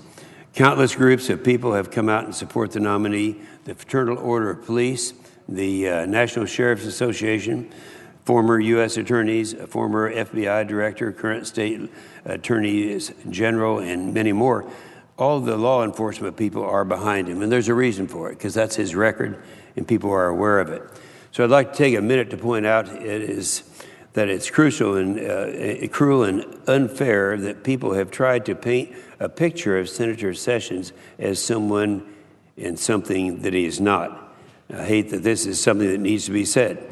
The man the opposition has painted does not exist. You all know Jeff Sessions. You know that the awful things being said about him are completely false. In fact, back in 1981, the Ku Klux Klan ordered the tragic, extremely undeserved murder of a young African American by the name of Michael Donald. Because of Senator Sessions' help and support, these Klan members were convicted and given their either life sentences or the death penalty, and that's Jeff Sessions. Furthermore, he later played a major role in the destruction of the Ku Klux Klan in Alabama when he helped bring a civil suit against them. As a result, the KKK went bankrupt and caused them to fall apart in that region. Again, that's Jeff Sessions' efforts. And before we vote on the confirmation of our friend and colleague, I ask that you all take a moment and seriously reflect how Senator Sessions has worked diligently with you over the past 2 decades and how perfectly qualified he is for this position. Now, as for me, I thank him for his tireless efforts in Congress, for his friendship and his fellowship. He'll go down as one of the truly great U.S. Attorney Generals in this country's history. And Mr. President, there are a lot of other nominees, and I've gotten to know. I had an experience of going actually to Trump Tower and getting to know some of the people who advise him. And as I looked around the table, and I saw people that were the right kind of people in healthcare, the right kind of people in energy, the right kind of people in military to give him advice in areas that he might not have been exposed to in the past. And I just noticed that it's been very slow. I was not aware of this until just a few minutes ago, that apparently the cabinet confirmations are the slowest since George Washington.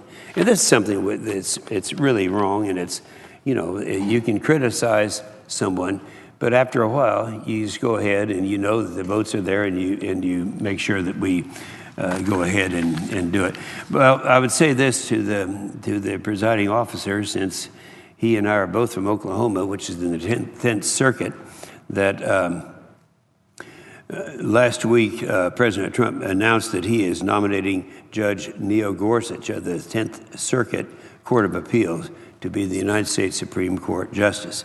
As someone who has been following the news and rumors on who the pick will be, I've been looking into potential nominees for weeks, and I was pleased to see Judge Gorsuch when his name came up, because we know something about him. After the untimely death of Justice Scalia a year ago, it was clear that the presidential election would be about the direction of the Supreme Court for the next generation, or maybe even generations. With the results of the election, a Republican president and Republican Congress, the American people have entrusted us with confirming a justice that will adhere to the rule of law and will not try to read between the lines when interpreting legislation or the Constitution. With the selection of Judge Gorsuch, I believe President Trump has picked just such a justice.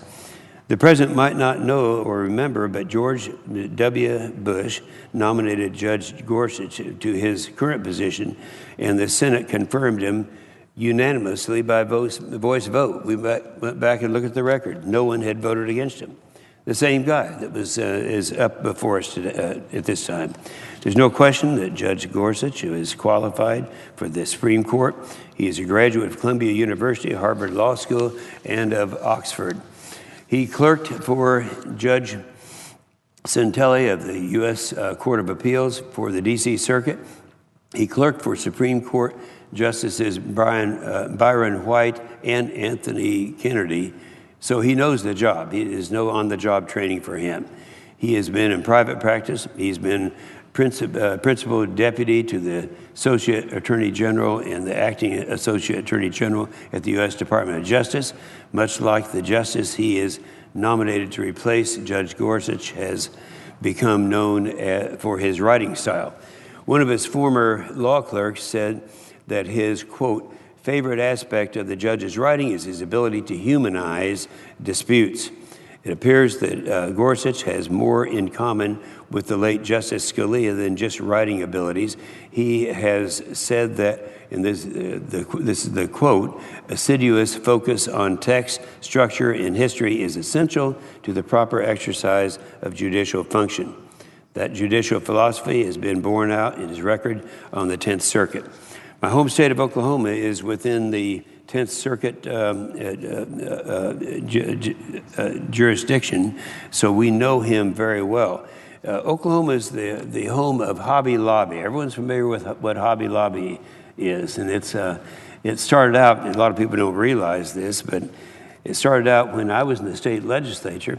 The Greens, who have Hobby Lobby, started out in their garage, and they were putting together at that time things that they could frames for miniature picture frames and that type of thing.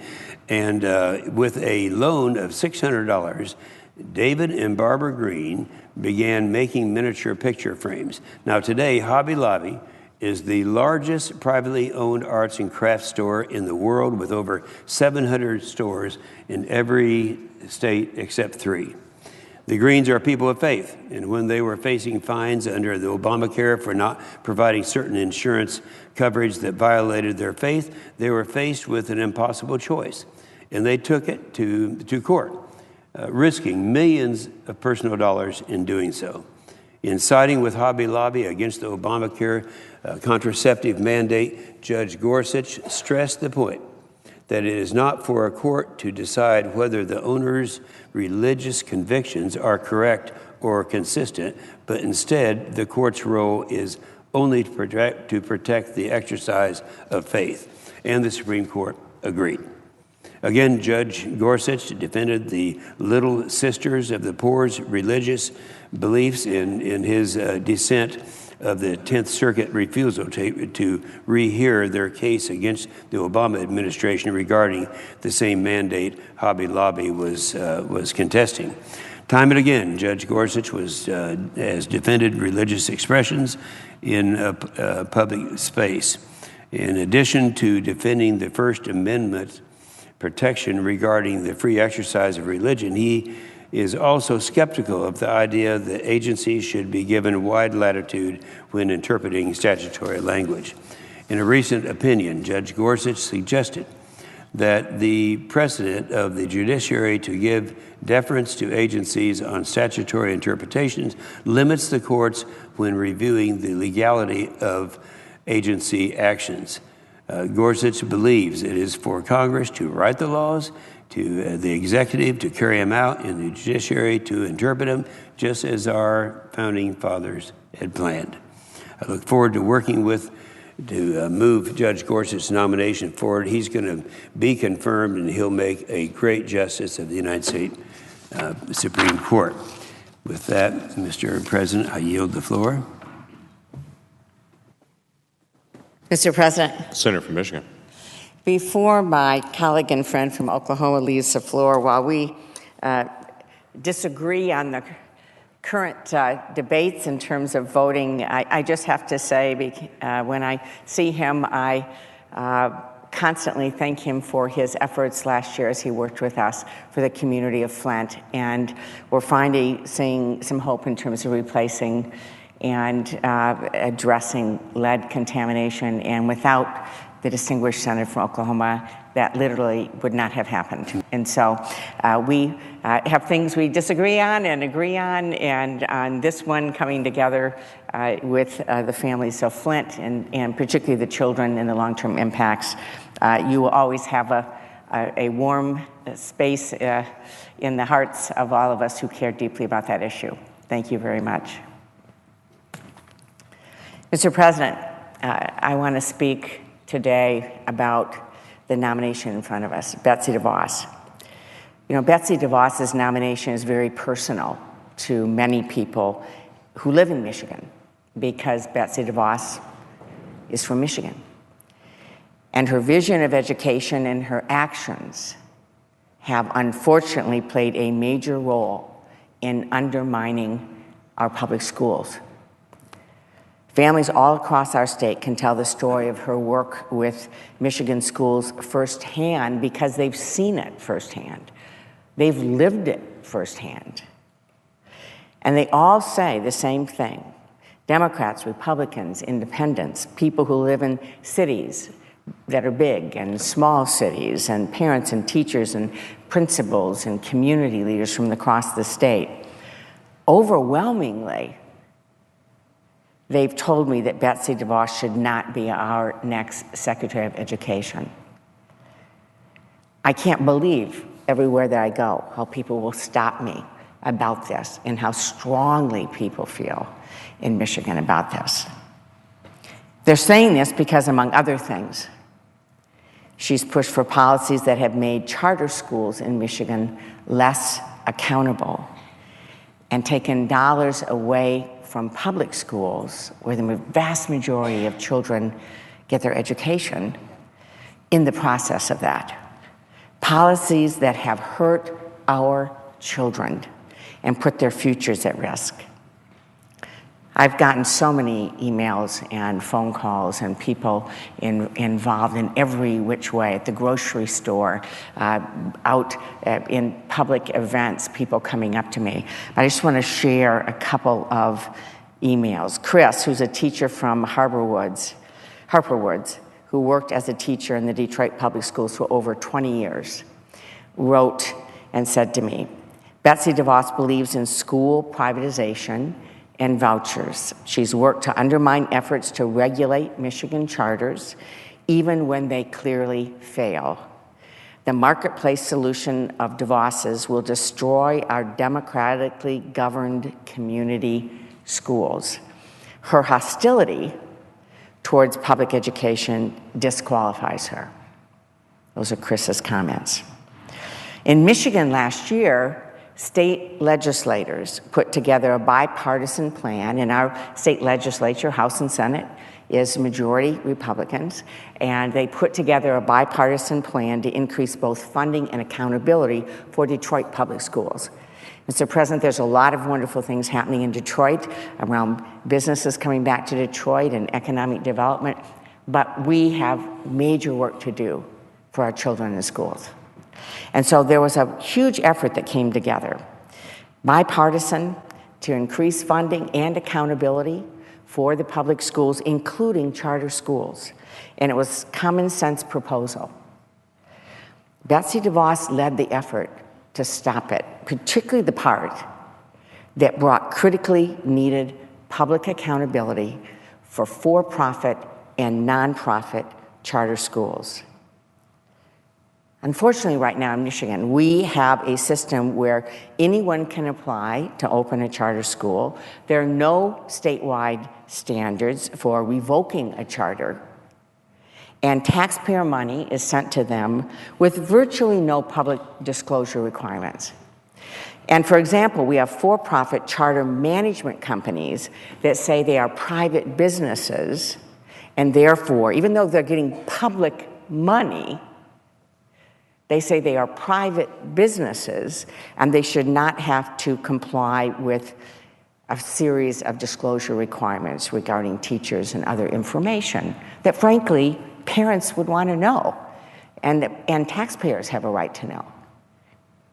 38% of charters in Michigan are at the bottom of the 25% of schools in our state. So when you look at the bottom fourth, 38% of the charters are in that category, and there is unfortunately very little accountability for their performance.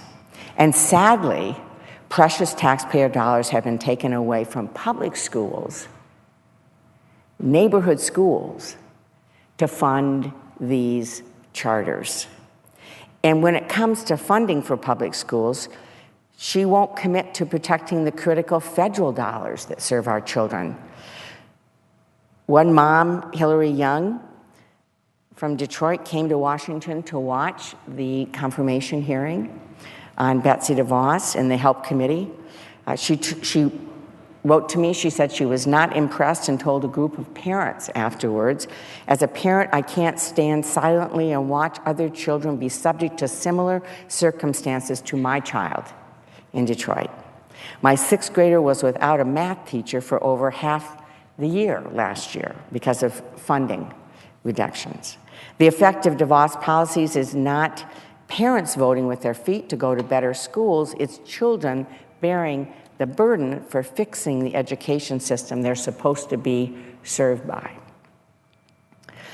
And she goes on to say, DeVos's ideal free market school choice system has left our city's education landscape in chaos, leaving less choice, less quality, and even more government bureaucracy. We've seen parents get involved and speak out all across Michigan and frankly all across the country. I've gotten more mail, more emails, more phone calls on this nominee than any other, and I've gotten a lot on a lot of nominees. But there is a broad outcry.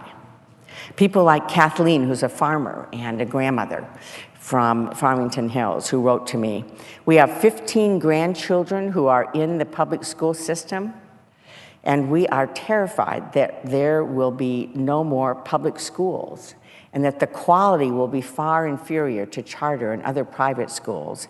I'm writing you to respectfully ask that you do not vote to confirm Betsy DeVos as Secretary of Education."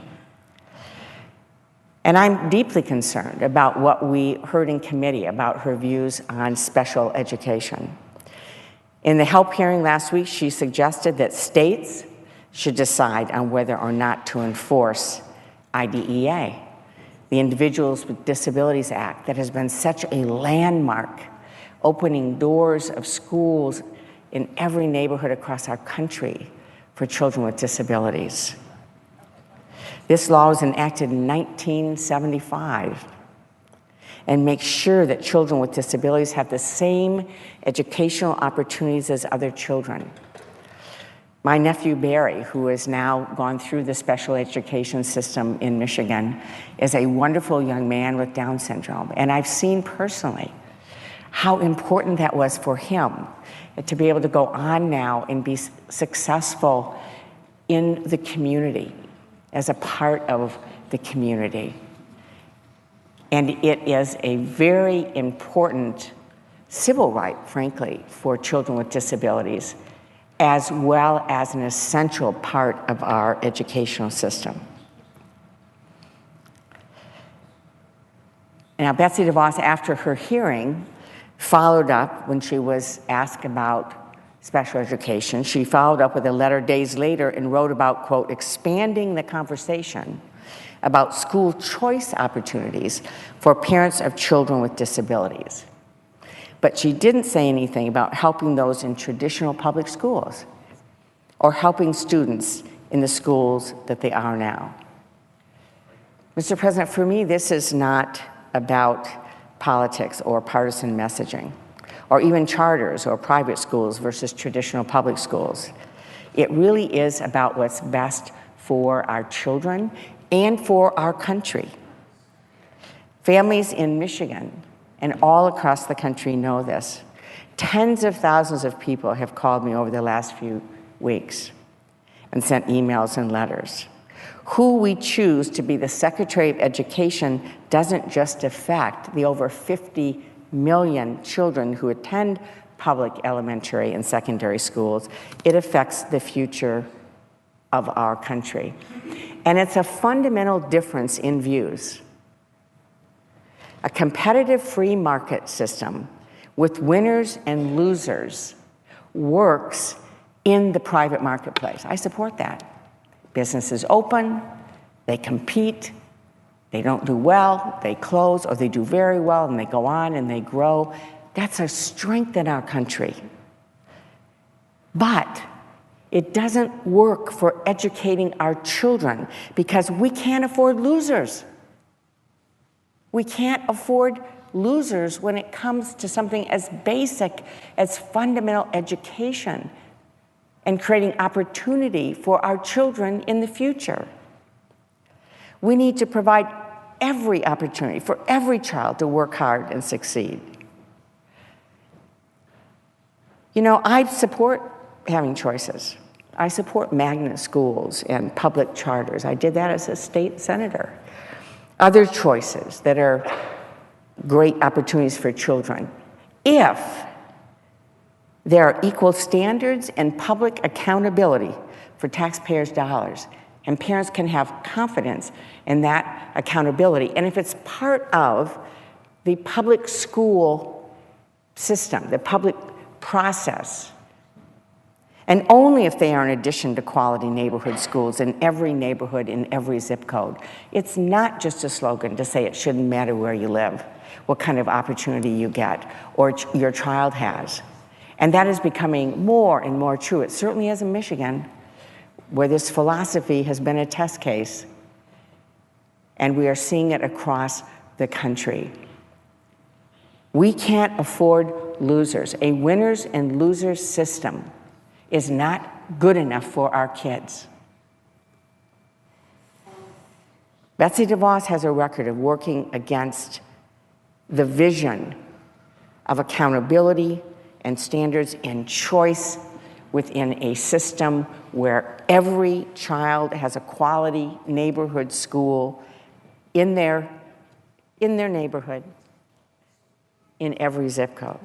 She has worked against that vision. She doesn't believe in that. We have fundamental differences in what will help our children for the future. And that's why I will be voting no on her confirmation. Thank you. Mr. President. Senator from Virginia. Mr. President, first of all, I want to thank my friend, the senator from Michigan, for her comments and views on this nominee. I rise today to add my voice to those expressing concern about the nomination of Betsy DeVos to serve as U.S. Secretary of Education. The chorus of concern not only comes from those colleagues who have already come to the floor last week or earlier today or throughout, I know, the evening and into tomorrow morning, but it also comes from literally tens of thousands of my constituents who have contacted me about Ms. DeVos. I've been flooded with phone calls, emails, and social media messages from Virginians all across the Commonwealth. In many ways, at numbers that I haven't seen since the debate about the ACA. These Virginians worry about Ms. DeVos's confirmation.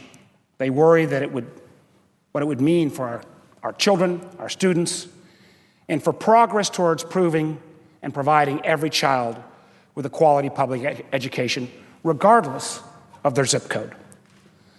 Like many of my colleagues, I bring to the debate some direct experience as a state or local elected official. I had the great honor of serving as governor of Virginia. I was responsible in that job for how we were preparing our students for success in college and the workforce. I took this responsibility very, very personally. As somebody who attended good public schools all his life, somebody who was lucky enough to be the first in my family to graduate from college, I realized that I wouldn't have been able to have been governor, or for that matter, obviously senator, without that foundation I received in my education. Those public schools, and I had the opportunity to go to public schools in 3 different states growing up. Many of those public school teachers were the folks who framed my views about government, about our system, about how you actually get through in life. And I believe in many ways public schools and the whole notion of public education really forms the cornerstone of what is the social contract in America. That getting that basic public education was a right of all individuals. And when I think back on everything that I was able to accomplish as Virginia's governor, the validation I valued the most that was when I left the governor's office in 2006. Virginia was consistently recognized by independent validators as the nation's best state for a lifetime of educational opportunity from pre-K to college and beyond. So as someone who is committed to reforming and looking at how we can make sure our public education can work for all, as someone who spent a career before in business and tried working in a philanthropic sense on how we could expand educational opportunities, I believe that I bring some experiences on this debate. And that's why, Mr. President, I stand here today unable to support the nomination of Betsy DeVos to serve as Secretary of Education. To put it simply, Ms. DeVos's single-minded focus on charter schools, and on vouchers, on converting federal education dollars into a different program is simply out of step with the education climate in the Commonwealth of Virginia. Now, let me make clear, I have supported public charter schools. I believe they are a tool that ought to be in the toolkit. I've taken on those forces who stand for simply no reform in education. But I'm unconvinced that Ms. DeVos's complete setting of different priorities at the federal level is in the best interest of our students, our teachers, or our public schools. And that's exactly what I've been hearing from constituents all over the state. I'd like to very briefly share some of those concerns that I've heard. Laura, from my hometown of Alexandria, writes this, well, quote, "While many of our president's cabinet picks worry me, none worry me more than Betsy DeVos for Secretary of Education." She says she comes from rural Appalachia, where she said she worked her way through public schools in one of the poorest counties in the country. But that didn't stop her from ending up here in Northern Virginia, working for the intelligence community. In areas like my hometown, where public schools are the only option, they become the lifeblood of the community. On limited resources, our high school had to get creative about how to provide for the students, often partnering with the local university. But shutting the school down in favor of charters or adding a for-profit alternative definitely wasn't an option in her low-income area. Another view, a school administrator from the Shenandoah Valley says this, quote, "After her confirmation hearing, it was quite clear she had no knowledge of instruction, curriculum, federal programs, and most disturbing, had no understanding of the federal laws that are in place to protect children with disabilities. Quote, "It is a serious business to educate children, and the consequences are huge if we do it wrong." Another comment, and again, these are just samples of thousands.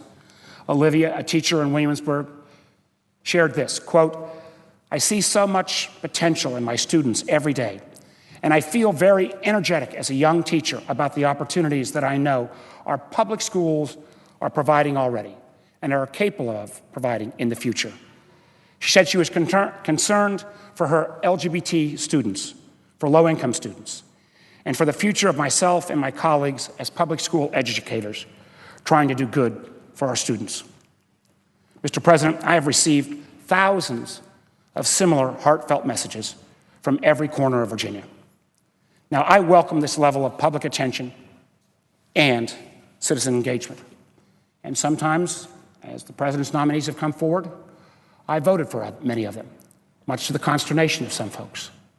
But it is my job to weigh, regardless of that public opinion, weigh what I think is best for students in Virginia, for that matter, students across the country. With this outpouring from teachers, parents, students, administrators, civil rights groups, charter school proponents and opponents from both sides of the political aisle, I believe it does weigh. And that's what I've done, listened to my constituents. But more importantly, I've listened to Ms. DeVos's own words before the Senate Help Committee. And let me tell you, I still have a lot of unresolved questions after reviewing Ms. DeVos's testimony.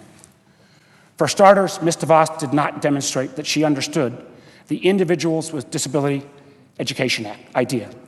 She didn't understand that it was actually a federal law passed by Congress and signed by President George H.W. Bush.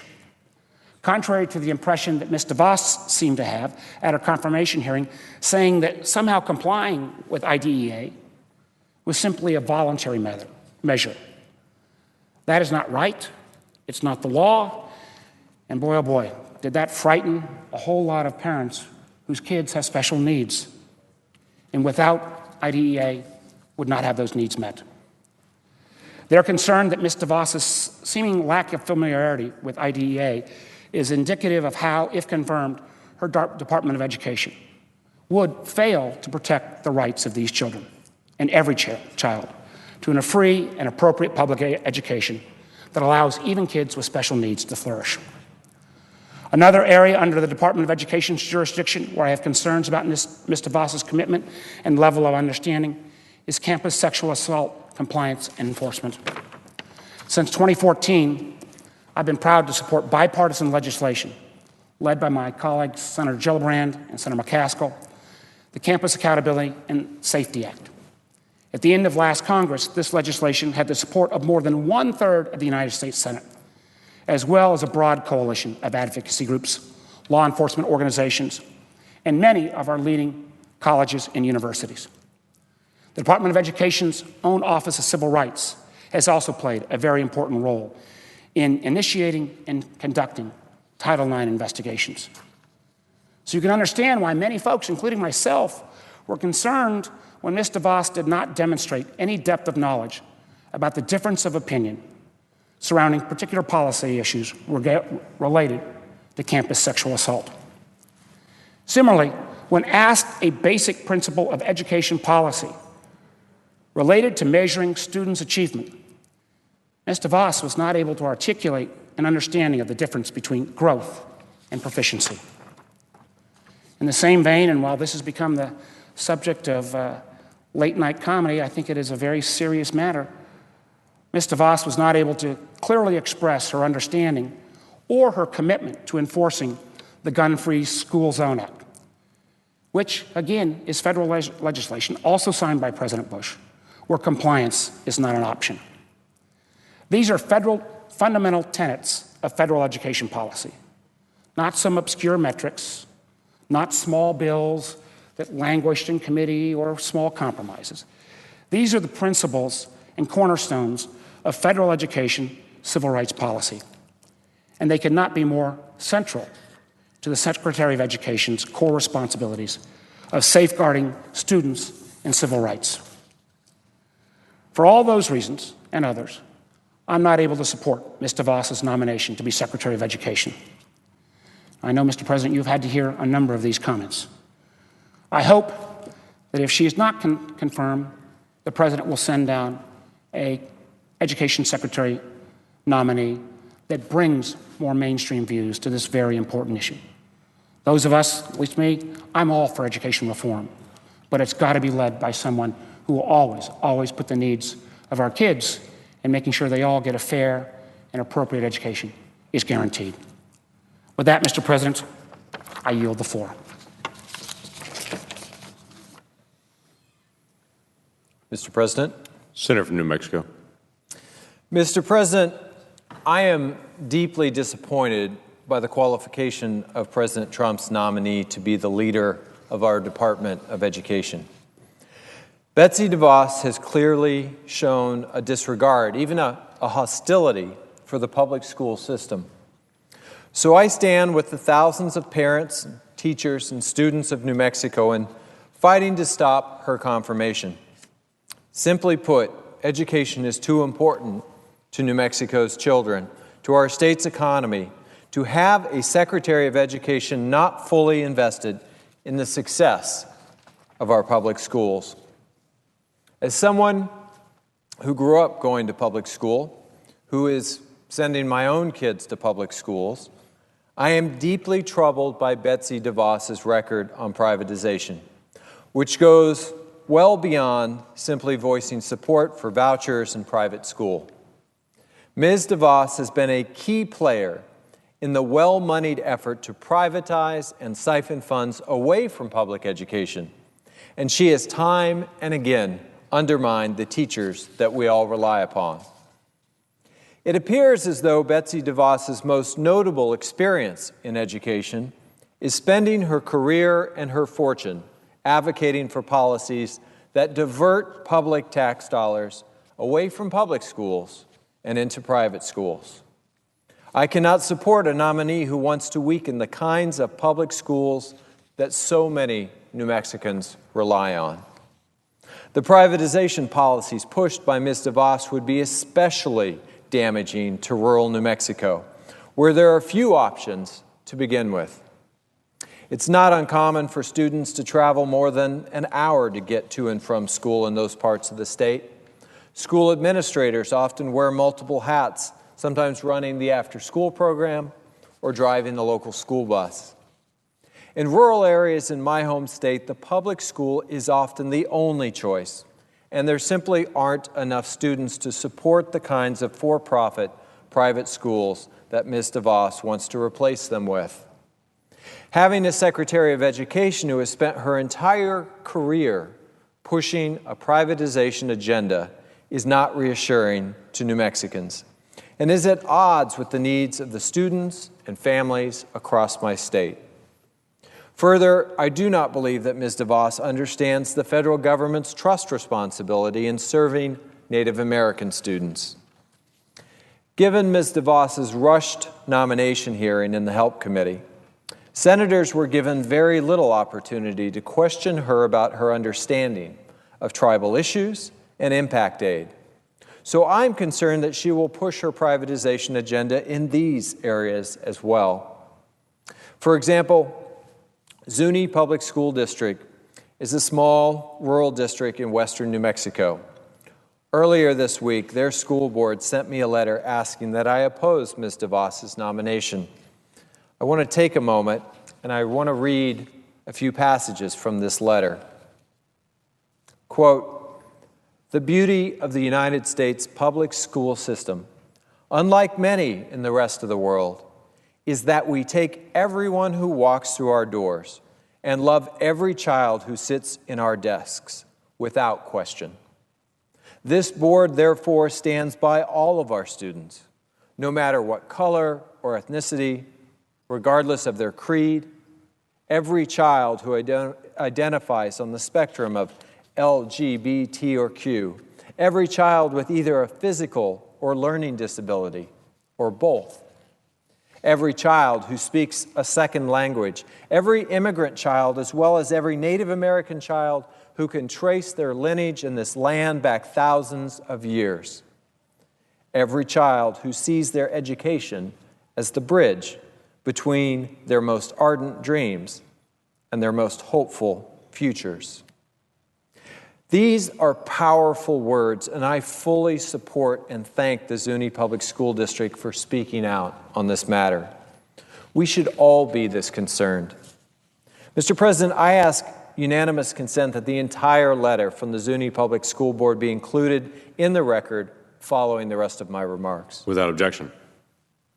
During her nomination hearing, Ms. DeVos demonstrated over and over that she is unfamiliar with even basic education issues and failed to commit to uphold the responsibilities of the Secretary of Education to support public schools. Given that Ms. DeVos has no relevant experience as a teacher or school administrator, we should be very concerned with entrusting her to enforce key protections under Title IX, under IDEA, and other civil rights laws.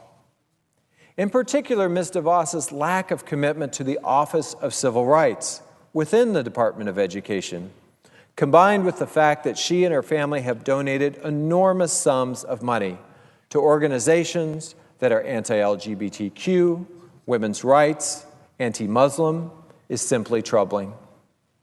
The mission of the Office of Civil Rights is to ensure equal access to education and to promote educational excellence throughout the nation with vigorous enforcement of civil rights.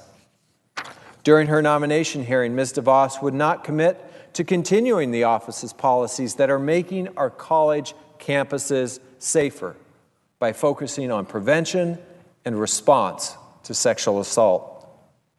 In fact, she has donated money to organizations that actually make it harder to prosecute sexual assault on our college campuses. As amazing as that sounds, it is true. If my Republican colleagues rubber stamp this nominee, they will confirm a Secretary of Education that doesn't believe in public schools, who will unravel rural education, and has even worked to make it harder to protect women against sexual assault on college campuses. I believe that we have a moral imperative to ensure that all students have equal protections while attending school. Ms. DeVos will be a massive step in the wrong direction. As the members of the Zuni Pueblo wrote to me in their letter, our children are our most sacred gifts. This is what we're voting on with this confirmation. We need an education secretary who is committed to upholding these principles.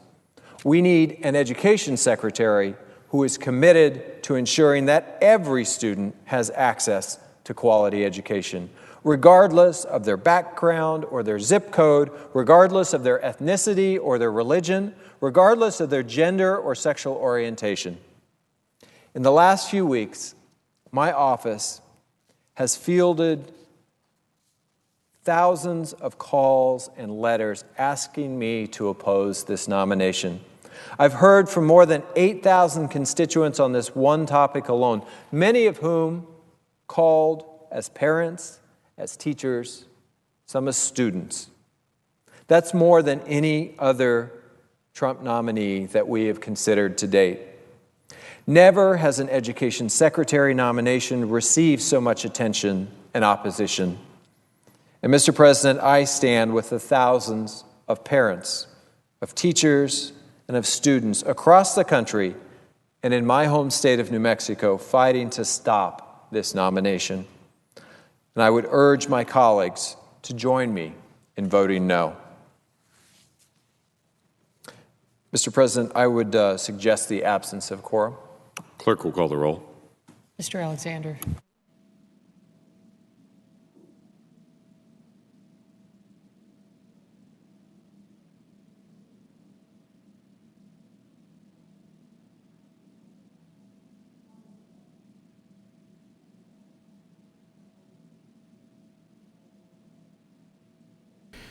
All right, folks, thank you very much for joining us and choosing us as your stream of choice. Right now, they're in a quorum call while they get some pending business taken care of. If you like our stream, please give this stream a thumbs up. Subscribe if you are new. If you're already subscribed, make sure you hit the little bell next to the subscription button. That'll give you a heads up of when we go live or we upload a new video. Sorry about that. Make sure to follow us on social media. The links are below. If you would like to help out the channel, there's a few ways of doing it. Sharing our streams is the number one thing that you guys can do. It's free and it helps us immensely. Number two, we are selling an awesome coffee mug. That helps the stream. It helps our channel continue operation. Check it out. It's the link in the description below. It's pretty cool. People love it. It has gotten pretty good ratings, so make sure you go and check it out. Also, there is a link to our PayPal if you would like to help us out. We thank you very much in advance. Also, there's another way of doing it by using Super Chat. If you guys want to give a shout out to your website, social media, YouTube channel, whatever, use Super Chat. And you guys can do it that way. If you guys post any links without using Super Chat, you will be banned, just as an FYI. They'll go back, the Senate will go back into their deliberation as soon as the quorum call ends. Again, thank you very much for choosing Golden State Times.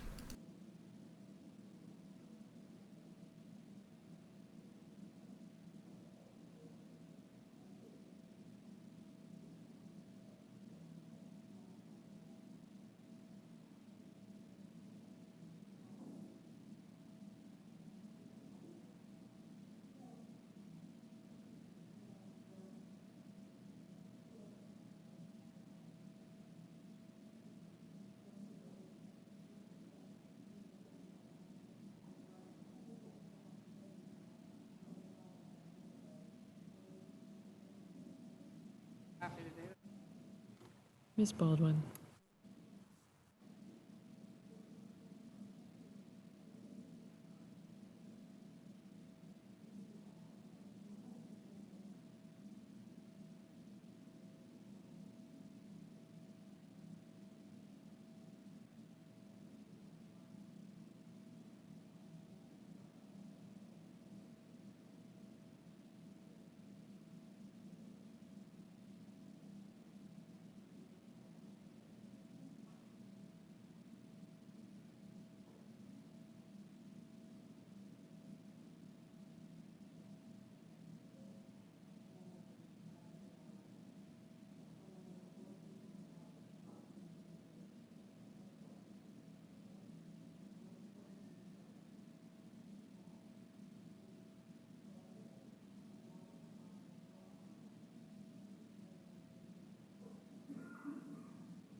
Mr. President. Senator from West Virginia. We still in a quorum call? The Senate is in a quorum call. I'd like to officiate for quorum call. Without objection. Mr. President, I rise to express my concern with the nomination of Betsy DeVos as the Secretary of Education. And I think if you knew my state, the state of West Virginia, we're a state made up of a lot of small towns. We don't have any large, what you would call large metropolitan areas. So we're an urban, rural state. For many communities in West Virginia, our schools are more than just classrooms, teachers and textbooks. Our children in West Virginia learn more than in their public schools than reading, writing, and arithmetic. They're the heart of the community and a home away from home for most of them. They're a safe place to stay after school where no harm will come to them. They're a place where nutritional meals are served and health care services are provided by trusted school nurses. After meeting with Ms. DeVos and watching her answer questions at her confirmation hearing, I have a hard time believing that she has the qualifications to be the Secretary of Education. I believe in local control of education, and also that strong public schools are vital to our state's future. Everything, it's a local, education is local. Our 55 counties, each one of the counties are responsible for the financing of the schools. And if the counties do not have the sufficient funds, we have what we call a school aid formula that basically offsets that in order so every child in West Virginia will get a quality education, opportunity for one. In my state, charter schools and school vouchers would pull already limited public funds and resources from the schools, and students and teachers that need it the most could be harmed and would probably be harmed. There are some towns in West Virginia with only one school only, or where students have to travel far for more than an hour on a bus just to get to the school that has been consolidated. Voucher policies would be completely useless in these places. There's no place for them to attend. In areas where there are a few private schools in my state, a voucher program would have devastating effects for public school children. The limited dollars that we do have, if you deviate that money whatsoever, then basically you're going to have the strain on the public system that won't be able to pick it up in the rural areas. There's just no other way for us to have the funding that we need. Vouchers will siphon public funding away from our public schools, causing them to have to cut resources like teachers, advanced coursework, and preschool programs. And they often do not pay the entire cost of attendance at a private school, making them unusable by low-income students and families. Vouchers also can strip students with disabilities and their families of their rights under the Individuals with Disability Education Act. The most troubling part of that is in that hearing, if you watched it or saw any parts of it, it was a lack of understanding that every child deserves the opportunity for quality education, no matter what his or her disabilities may be. That's a responsibility that we have as an American. With that, if you've never been in a public school setting, you've never attended a public school yourself, and have always been privately schooled, your children have never attended a public school and have always either been private school or home school, you've probably never been in a setting where you've seen a disabled child trying to get the opportunities that other children have with a special aid that's working with them. Now you can say that's a waste of resources. Well, I guess you could say that if it wasn't your child. If it wasn't somebody you knew, it'd be easy to say that, but just the empathy that you would have. So it would be hard for a person to understand that. And I believe that's a compelling reason to make me take pause in saying that I believe that we need somebody that has had that diversity, has had that real classroom experience. Another thing, never to be in a PTA meeting to where you have problems with schools. You might have problems with the bus and transportation. You might have problems with extracurricular activity or lunch programs or a routine study program to where you can sit down with other parents and work through these programs. That's something that's hard for most of us in West Virginia to ever conceive that you could ever be in that position, ever have that experience in life.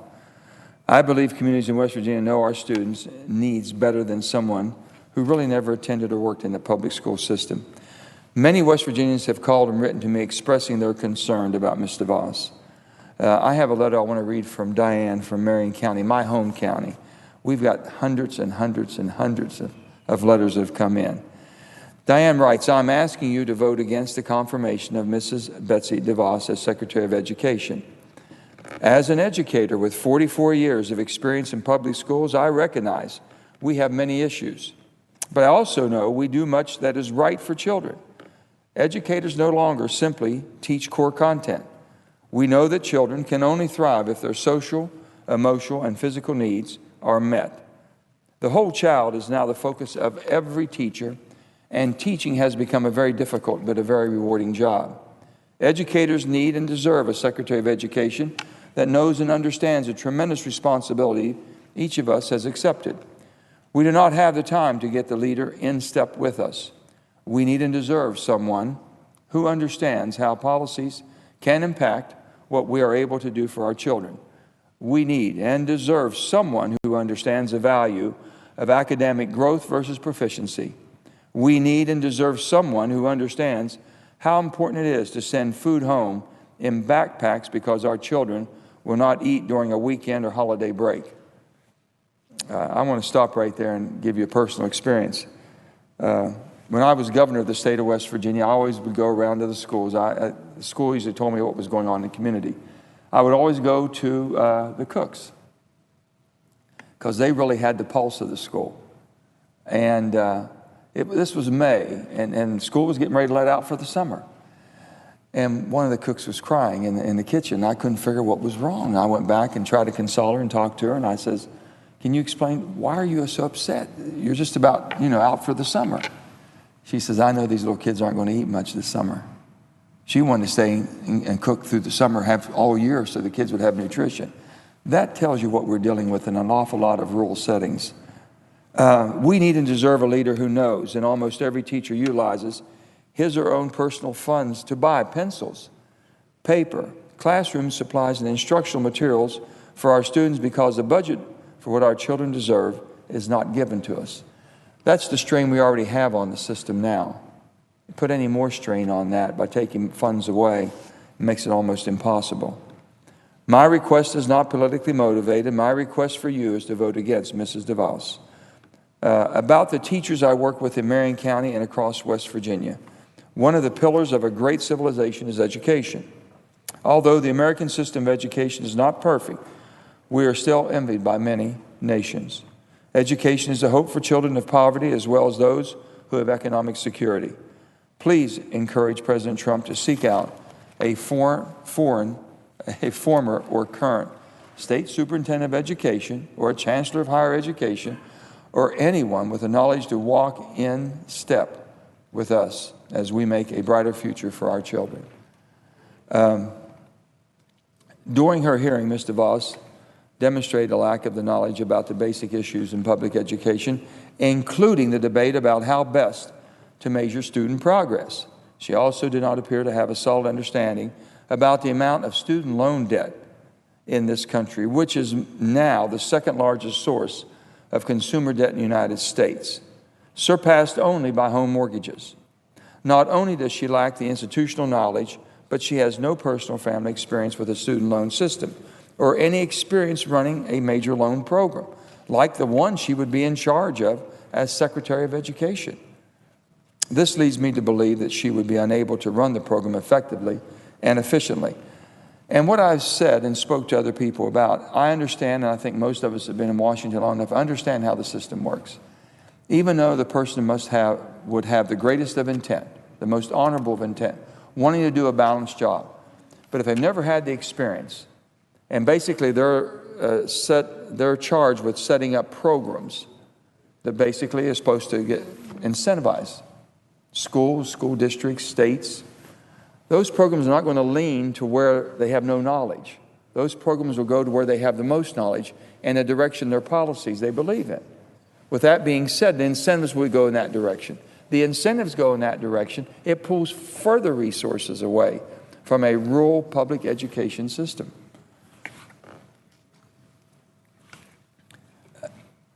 At her hearing, Ms. DeVos failed to recognize that Individuals with Disability Education Act is a federal law protecting access for individuals with disabilities to a decent public education, and that she would be in charge of ensuring that the school implemented the act. No child should ever be denied access to the same public education because they suffer from a disability. As both a governor and a father, I can never look at a parent in the eyes and tell them that their child could not get the same education as another child simply because they suffer from a disability, and it would be too costly for us to do. West Virginians need an education secretary who has an understanding of the needs of all children, including those with disabilities, and is committed to ensuring they receive a quality education. A strong education is a building block for success for every child and the foundation for our country's long-term economic strength. We need an education secretary that understands the challenges that students, teachers, and schools in rural areas face. Betsy DeVos has spent her career working in the private public school system, not investing in and improving the public school system. The policies that Mrs. DeVos supports would divert public funds to private schools, whether it was intentional or not, strip accountability from these schools, and significantly harm the public school system in my little state of West Virginia, which is all we have. Mr. President, it's difficult to speak, and I don't make it personal. I try not to make it personal because I don't believe in the toxic rhetoric that goes on sometimes in this room when it shouldn't, in this great Senate chamber of ours, and definitely on the Hill. And so I know this is probably a great lady, a good lady, who is well-intended. She just doesn't have that personal experience it takes to grab this entire country and understand that we're different. States are different. We depend on it. We can't always go in one direction. And that's the flexibility. They're saying, well, we'll give you flexibility. Well, we need the support from Washington to have the flexibility to make sure the children in West Virginia have the same opportunities that a child in Pittsburgh, Pennsylvania might have in a larger school district, one in a metropolitan area that could afford, because you don't have all the travel and everything else that's involved, that they could afford to basically maybe have a charter school. In my state, even the legislature couldn't. They've looked at charter and voucher systems, and they couldn't find a pathway forward because of the limited funding. And knowing that it would divert. If there's no more funding going into it, that means you've got to cut the pie more. And they were concerned about even going in this direction. And my legislature in the last 2 years has flipped completely to a Republican majority in both the House and Senate. All good people, well-intended. They're looking at all these different avenues. But at the end of the day, you've got to take care of those who you're responsible for. And in rural West Virginia, that's a child who might have to ride 1 hour just to go to school. I don't know where you would put a charter school. I don't know where, with a voucher system, you could send them. If we have a problem in deficiencies, that's basically the responsibility of the county and the community. It's the responsibility of the parents and guardians to be involved. It's a responsibility for all of us to speak up. Well, I guess what we're going to end up is all the children with disability, or children that basically have not the means, or a person in their family that's able to drive them or take them to a special school, they're all going to be left so-called behind. It's just not who we are in West Virginia. And I ask for your consideration that maybe we can find a secretary who has the experience and understands and has the real life experience. They might have attended a public school themselves. I'm a product, I'm sure you're a product of private education. Public schools, yeah.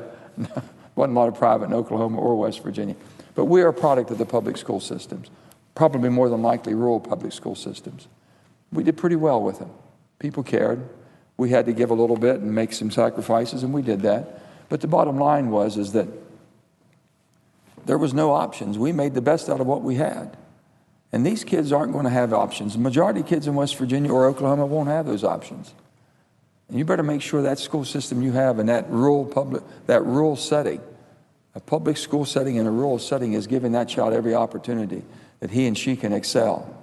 And who knows, maybe one day they'll be sitting in my seat or your seat. I hope so. For with that, I'd say that I must oppose her secretary position that she has been achieving, that President Trump has put her forward to, with all due respect. And I think I've stated my reasons for that, but I would hope that people would understand that our rural public schools truly need a champion. We need that champion to really step forward and lift us all up. And with that, I would yield the floor, Mr. President. Mr. President. Senator from Massachusetts. Thank you, Mr. President, very much. I am here this afternoon to stand up to one of the most dangerous nominees in President Trump's cabinet of big oil and big banks and big billionaires who are going to be populating the cabinet of the United States. The Secretary of Education is responsible for a budget that includes $36 billion for elementary and secondary education, $150 billion for higher education each year. And on top of that, the Secretary of Education is responsible for more than $1.2 trillion in outstanding federal loans. This nominee, Betsy DeVos, would shape the policies and programs that affect more than 50 million students across our country. Young people may just be 16% of our population, but young people represent 100% of the future of the United States. And we need a Secretary of Education that believes that all children deserve access to a quality public education, regardless of income, race, ethnicity, neighborhood, or disability status. Betsy DeVos does not share this commitment to equal opportunity, and she is unqualified to serve as Secretary of Education. Betsy DeVos has a long and well-documented record of opposing public school systems. She has implemented school choice voucher programs. She has simultaneously expanded and deregulated charter schools. In Massachusetts, we recognize that education is a passport to the job opportunities of the 21st century. Massachusetts students at the 4th, 8th, and 10th grades are number one in America in math, verbal, and science. We're number one. Math, verbal, and science, 4th, 8th, and 10th grades. If Massachusetts were a country, we would be second behind Singapore in reading for the whole planet. That's Massachusetts. Now, we have a very high percentage of our students who are minorities in our home state. I live in Malden. Malden is a city of 60,000 people. Malden High School, 2016 graduation class, 28% white, 25% Asian, 24% Latino, 23% black, 1% Pacific Islander. 28, 25, 24, 23, 1. What is our goal? Well, our goal in Malden, our goal in Massachusetts is to be number one. Number one, not just in the United States, but number one in the world. We know you can do it if you make a commitment to these kids. And it's not just our traditional public schools, it's our public charter schools. Our private schools, our preparatory schools are enormously successful. Many of them are world famous, these high schools that are sent, that people send their children from around the country to go to a school in Massachusetts. But the success of our public charter schools is largely due to very strong accountability measures brought about through state regulations and rigorous oversight. That's the key to our charter school system. It's accountability, it's oversight. You're not going to be draining money out of the charter school system for profits for private corporations. It has to be invested in the kids. But Betsy DeVos wants charter schools to have less accountability and has fought to keep charter schools unregulated across Michigan.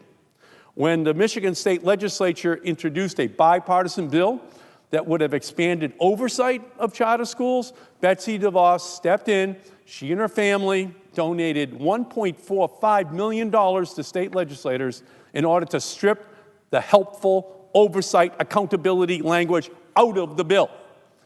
That works out to $25,000 a day over a 7-week period the bill was being debated.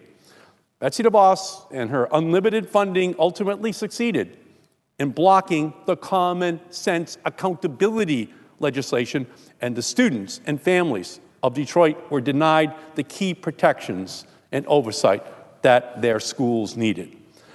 But Betsy DeVos's school choice priorities go beyond expanding and deregulating charter schools.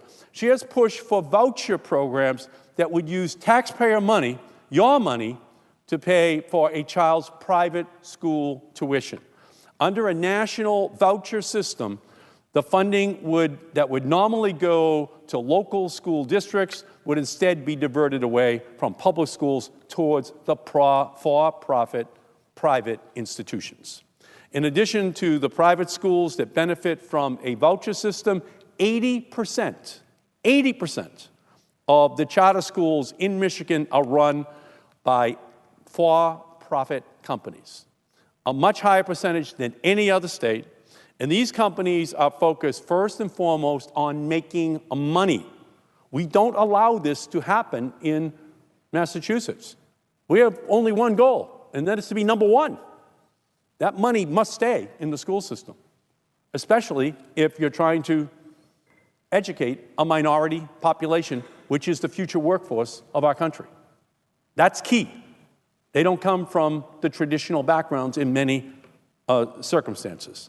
The Secretary of Education must fight for all children and families, not promote companies seeking to profit off the backs of our students.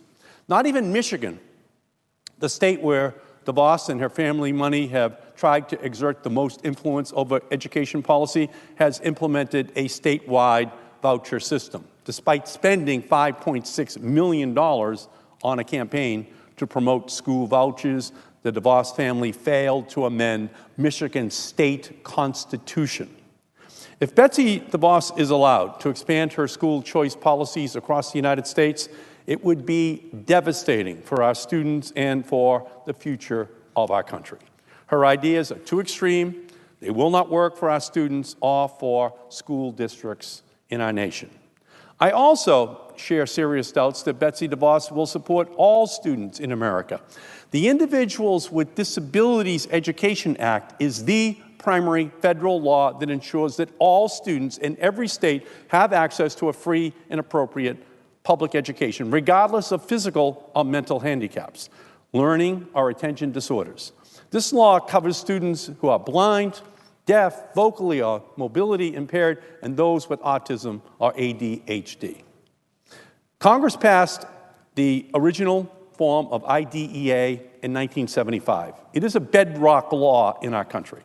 Yet when Betsy DeVos was asked about it during her nomination hearing before the HELP committee, she stated that states should be responsible for determining how and even if to enforce the IDEA.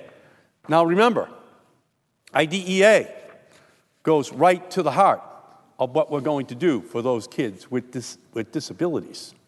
And that's a bedrock law in our nation. States must abide by it. We need a Secretary of Education who understands long-standing federal education law and will commit to protecting every student in America, because every student deserves the guarantee that they can and they will receive a free and appropriate public education that is promised and protected by law. If this laundry list of efforts to undermine public education wasn't enough to cause skepticism about Betsy DeVos's qualifications to be Secretary of Education, in her confirmation hearing, Betsy DeVos would not commit to keeping guns out of our schools. Her response when asked about the issue was, quote, "I think that's best left to locals and states to decide. Guns do not belong anywhere near our schools or our students and teachers, not in public or private schools, not in elementary schools, and not in our high schools. I am proud to have stood with Senators Chris Murphy and Richard Blumenthal on the floor of the Senate for 15 hours, calling for congressional action on common sense gun safety legislation. And as a senator, the safety and security of Massachusetts schools, neighborhoods, and communities are my top priority. Our Secretary of Education has the safety of every student in every state in his or her hands, and I do not believe Betsy DeVos is up to that job. I do not stand alone in this conclusion that Betsy DeVos is unfit to be Secretary of Education. I have received tens of thousands of letters and phone calls from constituents all across Massachusetts urging me to reject her nomination. Many of these come from teachers and administrators, the people who work on these issues every day. I have a letter here from Todd Simon Dinger, the principal of Rockport Elementary School in Rockport, Massachusetts, who wrote to me last week and said, quote, Senator Markey, as a strong supporter of public education, I ask that you oppose the confirmation of Betsy DeVos as Secretary of Education. We must have a secretary who can commit to supporting every student in all public schools and provide leadership that will help our neighborhood schools succeed. Betsy DeVos's record in education and her performance at the recent confirmation hearing proved that she is the wrong candidate for the job. As a principal, I have spoken with teachers, parents, students, and community members who agree that America's future depends on a strong investment in our nation's public schools. The offices of so many of my colleagues who have spoken on the floor already have, like me, received these kinds of letters and messages literally on a minute-by-minute basis from our constituents. Their passion is born of a deep commitment to ensuring that the very best education for all of the children of the Commonwealth can only be provided if the standards for that education is high. And I commend them and I agree with their concerns. All children deserve that standard.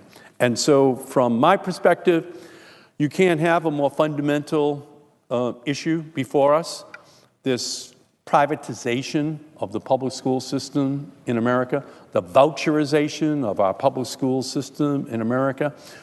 There's a model. It's Massachusetts. We do it right now. We're number one in the country. And we look over our shoulders at those who are behind us.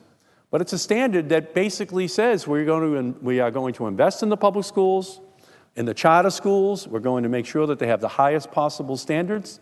And that's a recipe for ensuring that every child, regardless of their nationality or their income, gets an education they need for a portable passport to a global economy for the rest of their lives. That has to be our goal. What's happening using the philosophy of Betsy DeVos is a failure.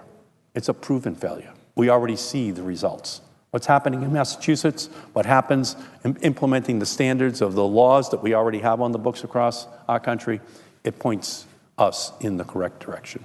So with that, Mr. President, I urge a no vote on Betsy DeVos and her nomination as Secretary of the Education Department, and I yield back the balance of my time, and I question the presence of a quorum. Clerk will call the roll. Mr. Alexander.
Hello, folks. They are in a quorum call. They have some business to attend, and they'll go right back.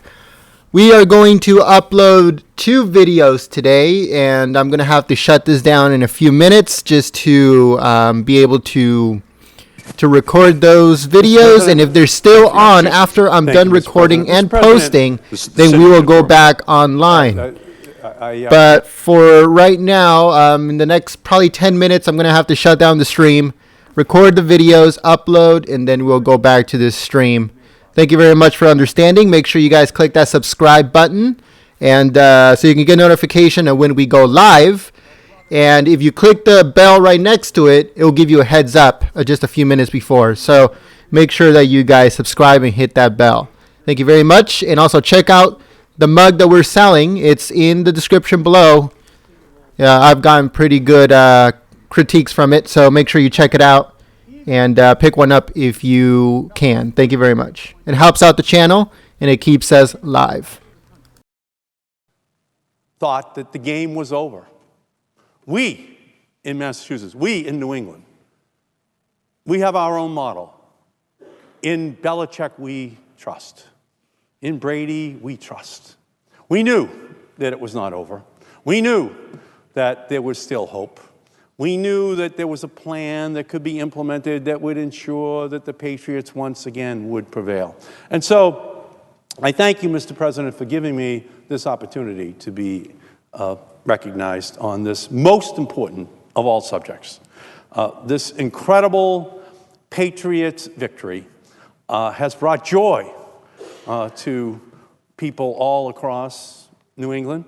It's brought dismay to people in other parts of the country.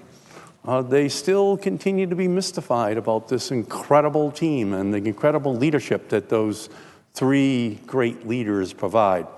But for us, we realize that we're in the presence of greatness. We know how spoiled we are to have such a great team.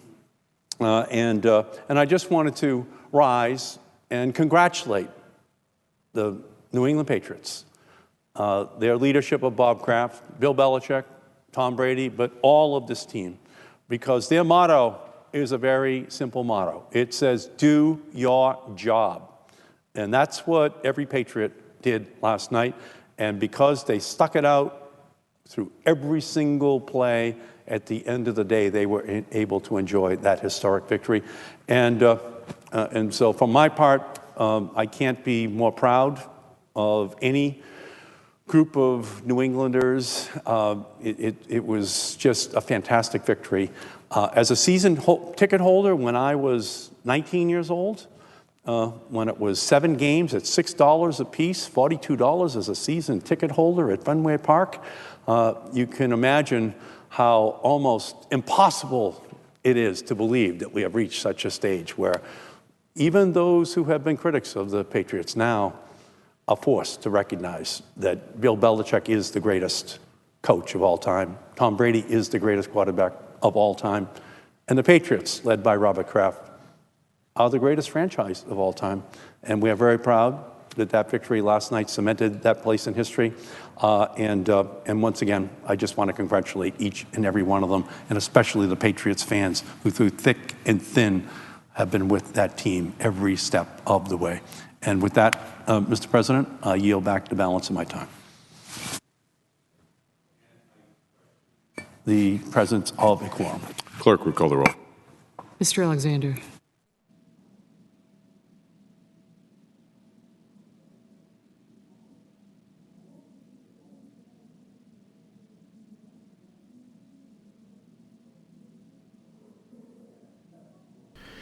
All right, folks, thank you very much for watching. Like I said, we're going to have to shut down because we're going to record some videos that we're about to upload.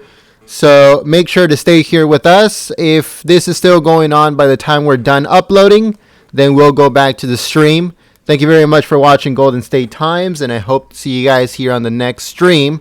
Again, subscribe to the channel so you can get notification of when we go live. Hope to see you guys next time. Make sure to check out, in just a few minutes, we'll be uploading some breaking news stories, and we'll go back on live stream at a later time today, and we hope to see you guys there.